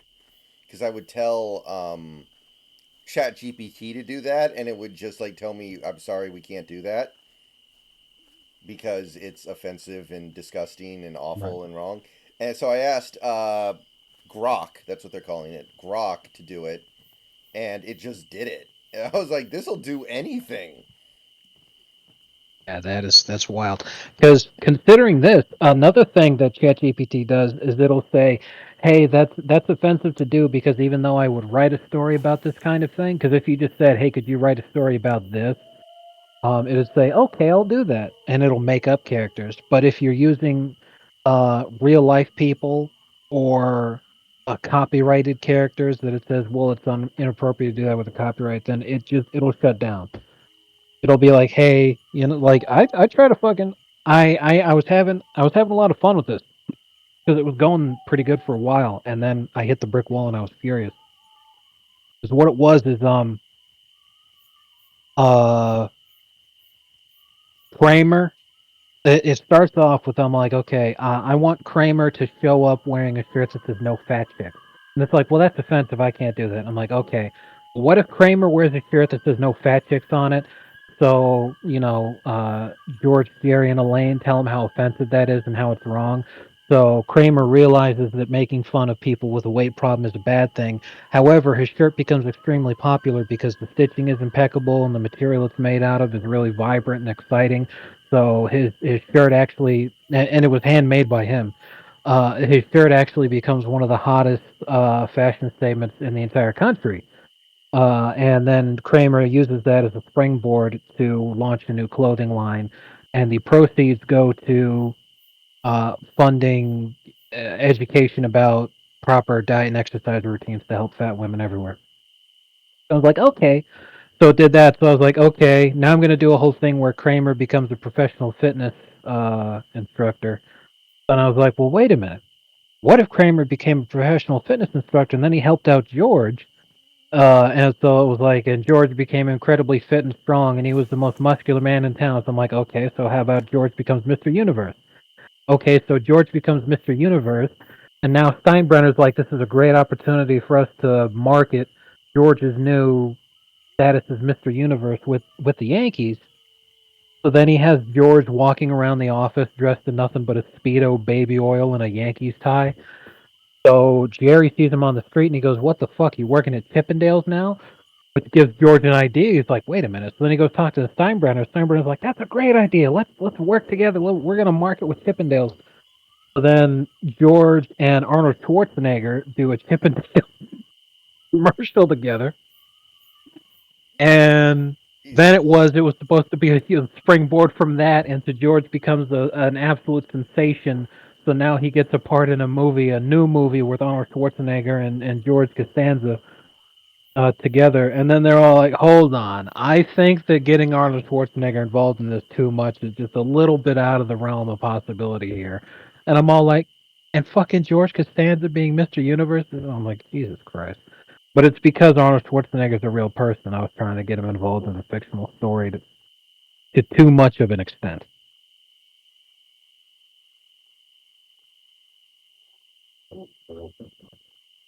Anyway, you like the comic there? Oh yeah. uh, All right, here. Here's the prompt for you to try with Grok. Let me see here.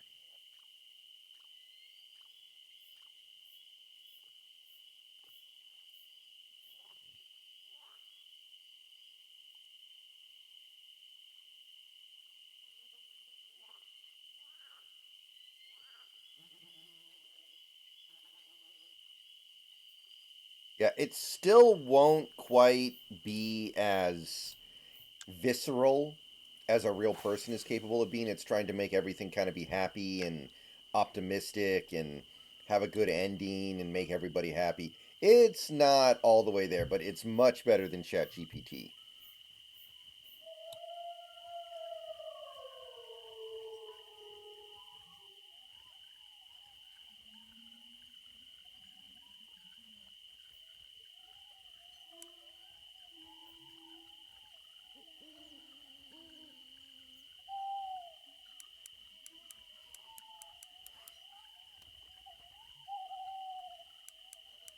All right, let me bring this fish in and I'll check the prompt.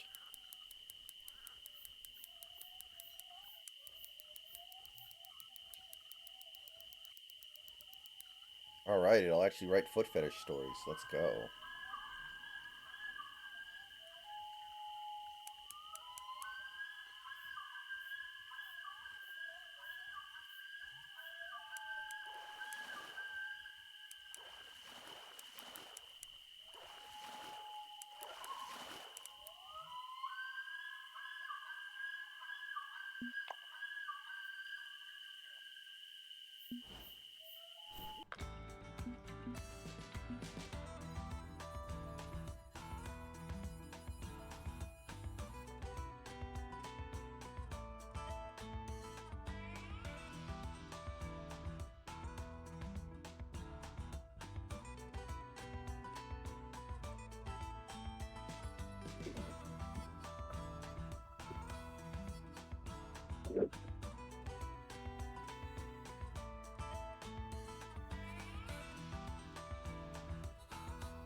Wow, it's actually doing it in script format, not story format. Interesting. I've never done that before. It's even fucking better. I love it when it does that.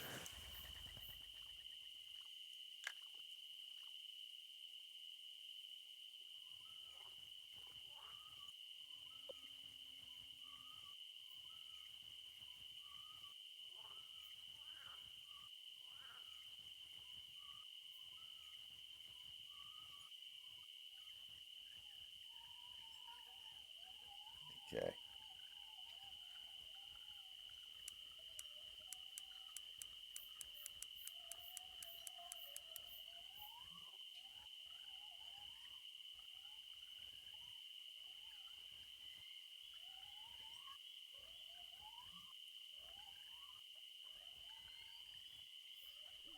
All right. It didn't do the whole episode.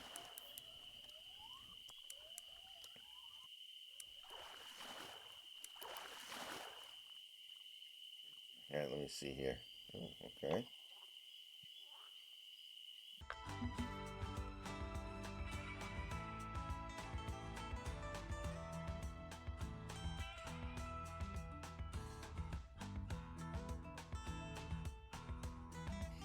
Yeah, you don't see that very often, David. I was thinking about that.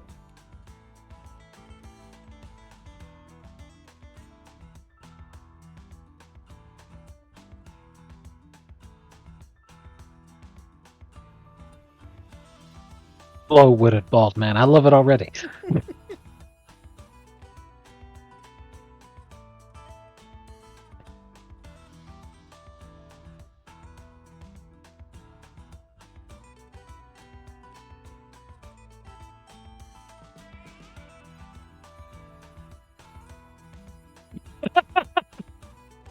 George leaning in intrigued. Really? What did he say? I love it already. I'm 100% sold on this. I could have so much fun with Grok. It actually. It is pretty Oh good. my god. I love Elon. Thank you. Holy shit. I can fucking imagine this unfolding actually like this. And as soon as Elaine says that, George just pipes in all of a sudden. He's like, "Really? What do you say?"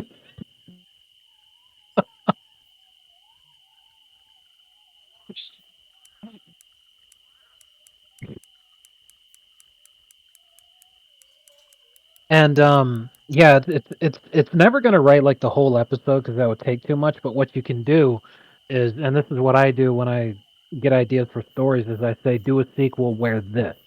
Hmm. So then Right. like it kind of puts the whole fucking thing together, and then you can create like a script for a show yourself.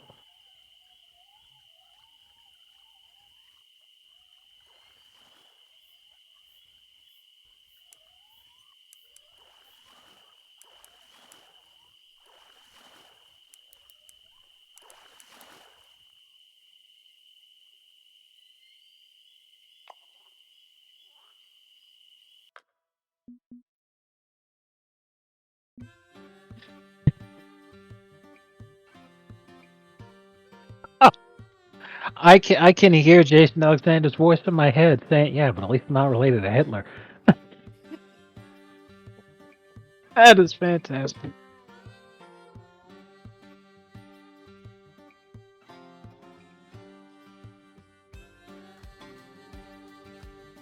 Only thing that's missing was which I'm sure I got in too late for you, given the prompt you'd already gotten it in there. But all that was missing was Jerry sniffing a lane.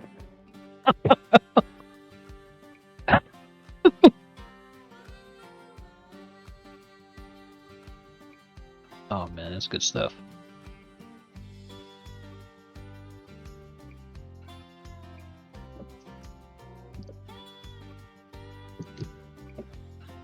Okay. Get another one.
Like to see something absolutely cursed, Joker.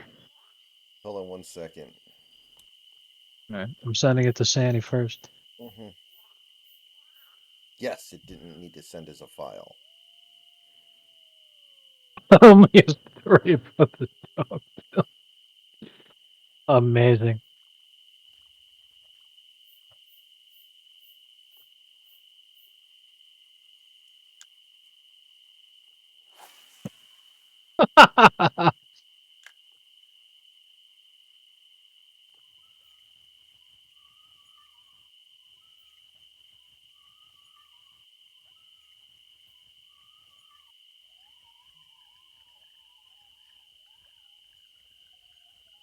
This gives me a fucking perfect idea.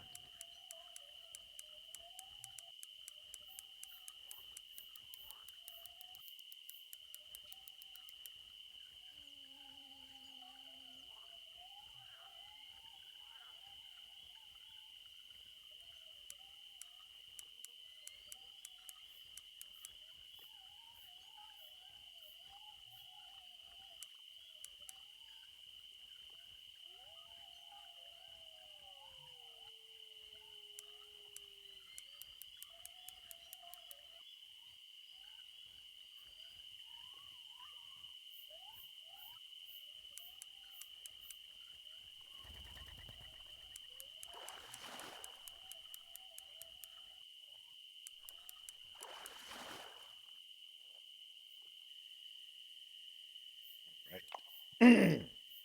We have an almost full Niet.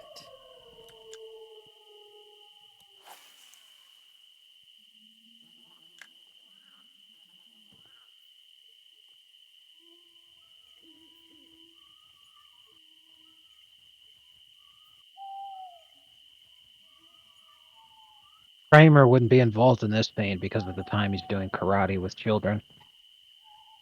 Which is code for him beating the shit out of a bunch of 6-year-olds. That's another thing. I wanted I wanted ChatGPT to include that in the story where Kramer was just beating up children. And it's like, no, I'm not allowed to because, I'm not supposed to glorify violence.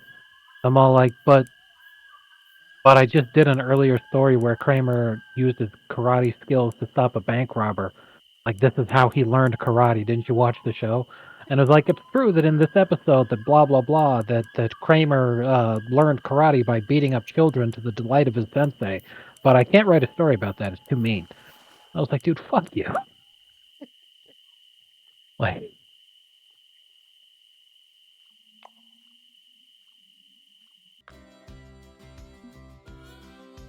Okay, let me see here.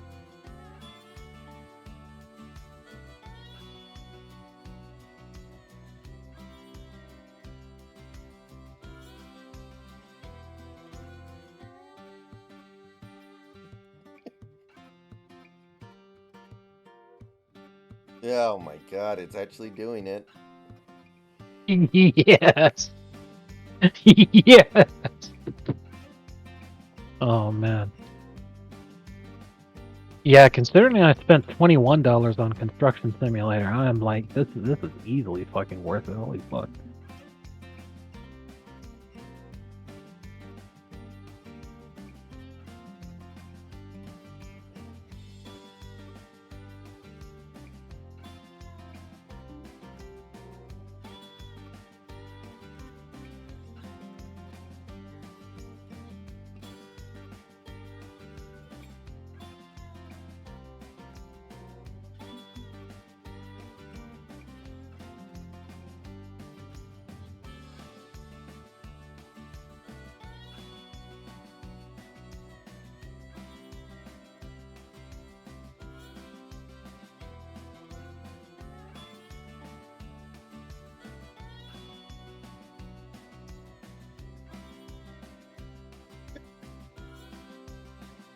Eh.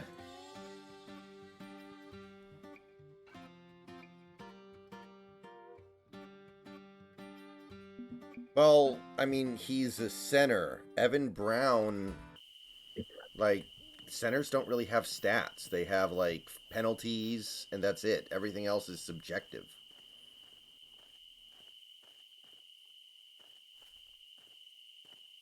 Yeah, I don't think Julian Love should be in the Pro Bowl at all. But he had his best game on national TV against the Eagles on Monday Night Football to save our season. So, yeah, he gets some credibility there that he probably should not have. But I'm not angry about it. But no, I don't think he should be a Pro Bowler. Honestly, I'm not convinced Wagner should be either, but I like Wagner. So I'm not going to say too much about it.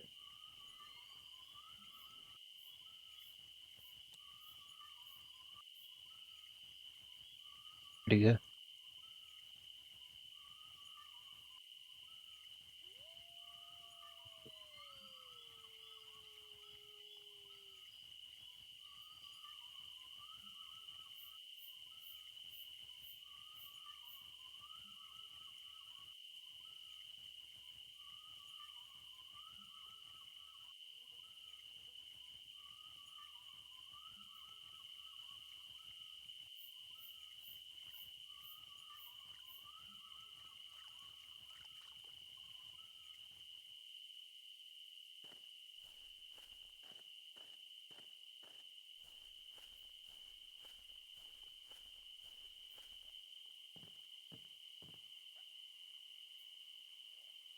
You see what I sent you, by the way?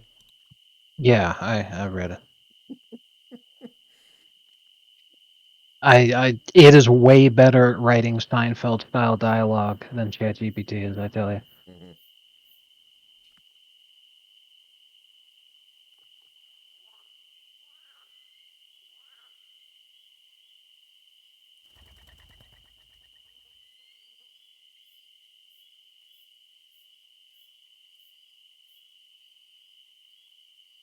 Like this.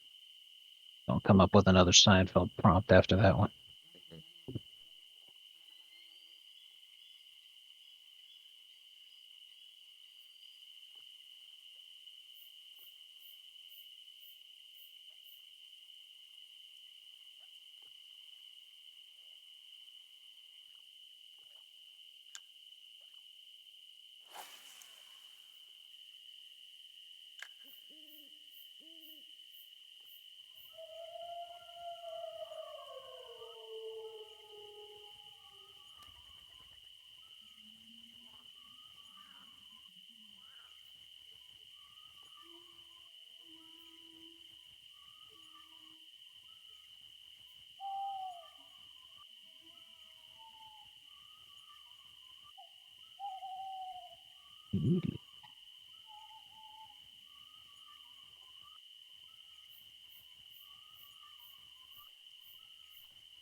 Zone Sirs, welcome to the stream. How you doing? Welcome. Haven't seen you around here before. How you doing tonight?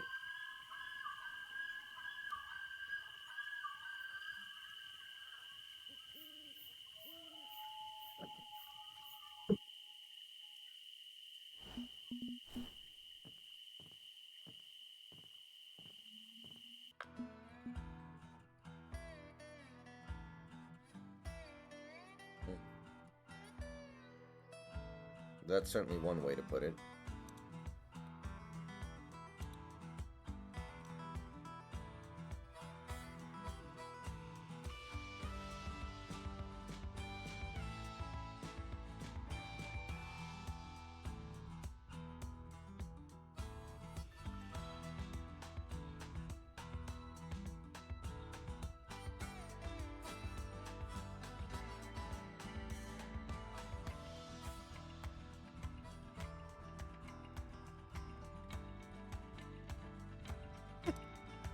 It will really do anything.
Oh, this is a big sucker, isn't it? That's a 5-pound walleye almost. Or maybe it's just a very tough pike or something. I don't know why, but pike always fight harder than All walleye. right, so we just got to level 23. I just filled my net. I think this is going to Nice. be a pretty good place to call it here. We've gone for about 4 hours now. Yeah. So, okay. So, let's see here. How do I leave without leaving the area? What's the order of operations here? Oh, all you'd have to do there is just on your menu, Hmm. on the far right top corner, the little settings wheel thingy, Yeah, you just click quit. okay. You'd still be at Emerald Lake. You're just closing the game. Alternatively, you could just do the old classic hit Alt F4. Yeah, do I want to roll it over to the next day so my net empties? If your net is full and you are intending to uh start off with an empty net next time so that you could get going immediately, what you'd want to do is fast forward to the next night time so that you don't get Yeah, time locked behind okay. fast forwarding and all I that. But see. yeah, this is definitely a good move. Okay. Ugh. But yeah, thanks for testing running those prompts. 'Cause like I said, like I've probably sunk maybe over the last couple of weeks, maybe 30 hours of time just like fucking around with ChatGPT trying to get it to tell funny stories. Most of that is just like card wrangling to try to get it to do it right. But if Grok will actually do shit and I don't need to turd wrangle it at all, it just opens up a whole world of Yeah, opportunities. right. I mean, JS, I mean, that's what PFF says, but PFR says that he gives up more yards than pretty much any other safety and coverage, so it's two pretty extreme cases there. All right, so let's see here. It is almost 11:30. I got stuff to do tomorrow, so I think that's going to be it for tonight. I was thinking about maybe doing a little late night Animal Crossing, but I don't feel like it.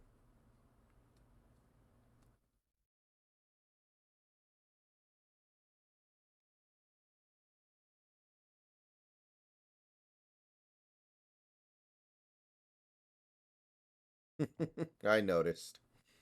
I noticed.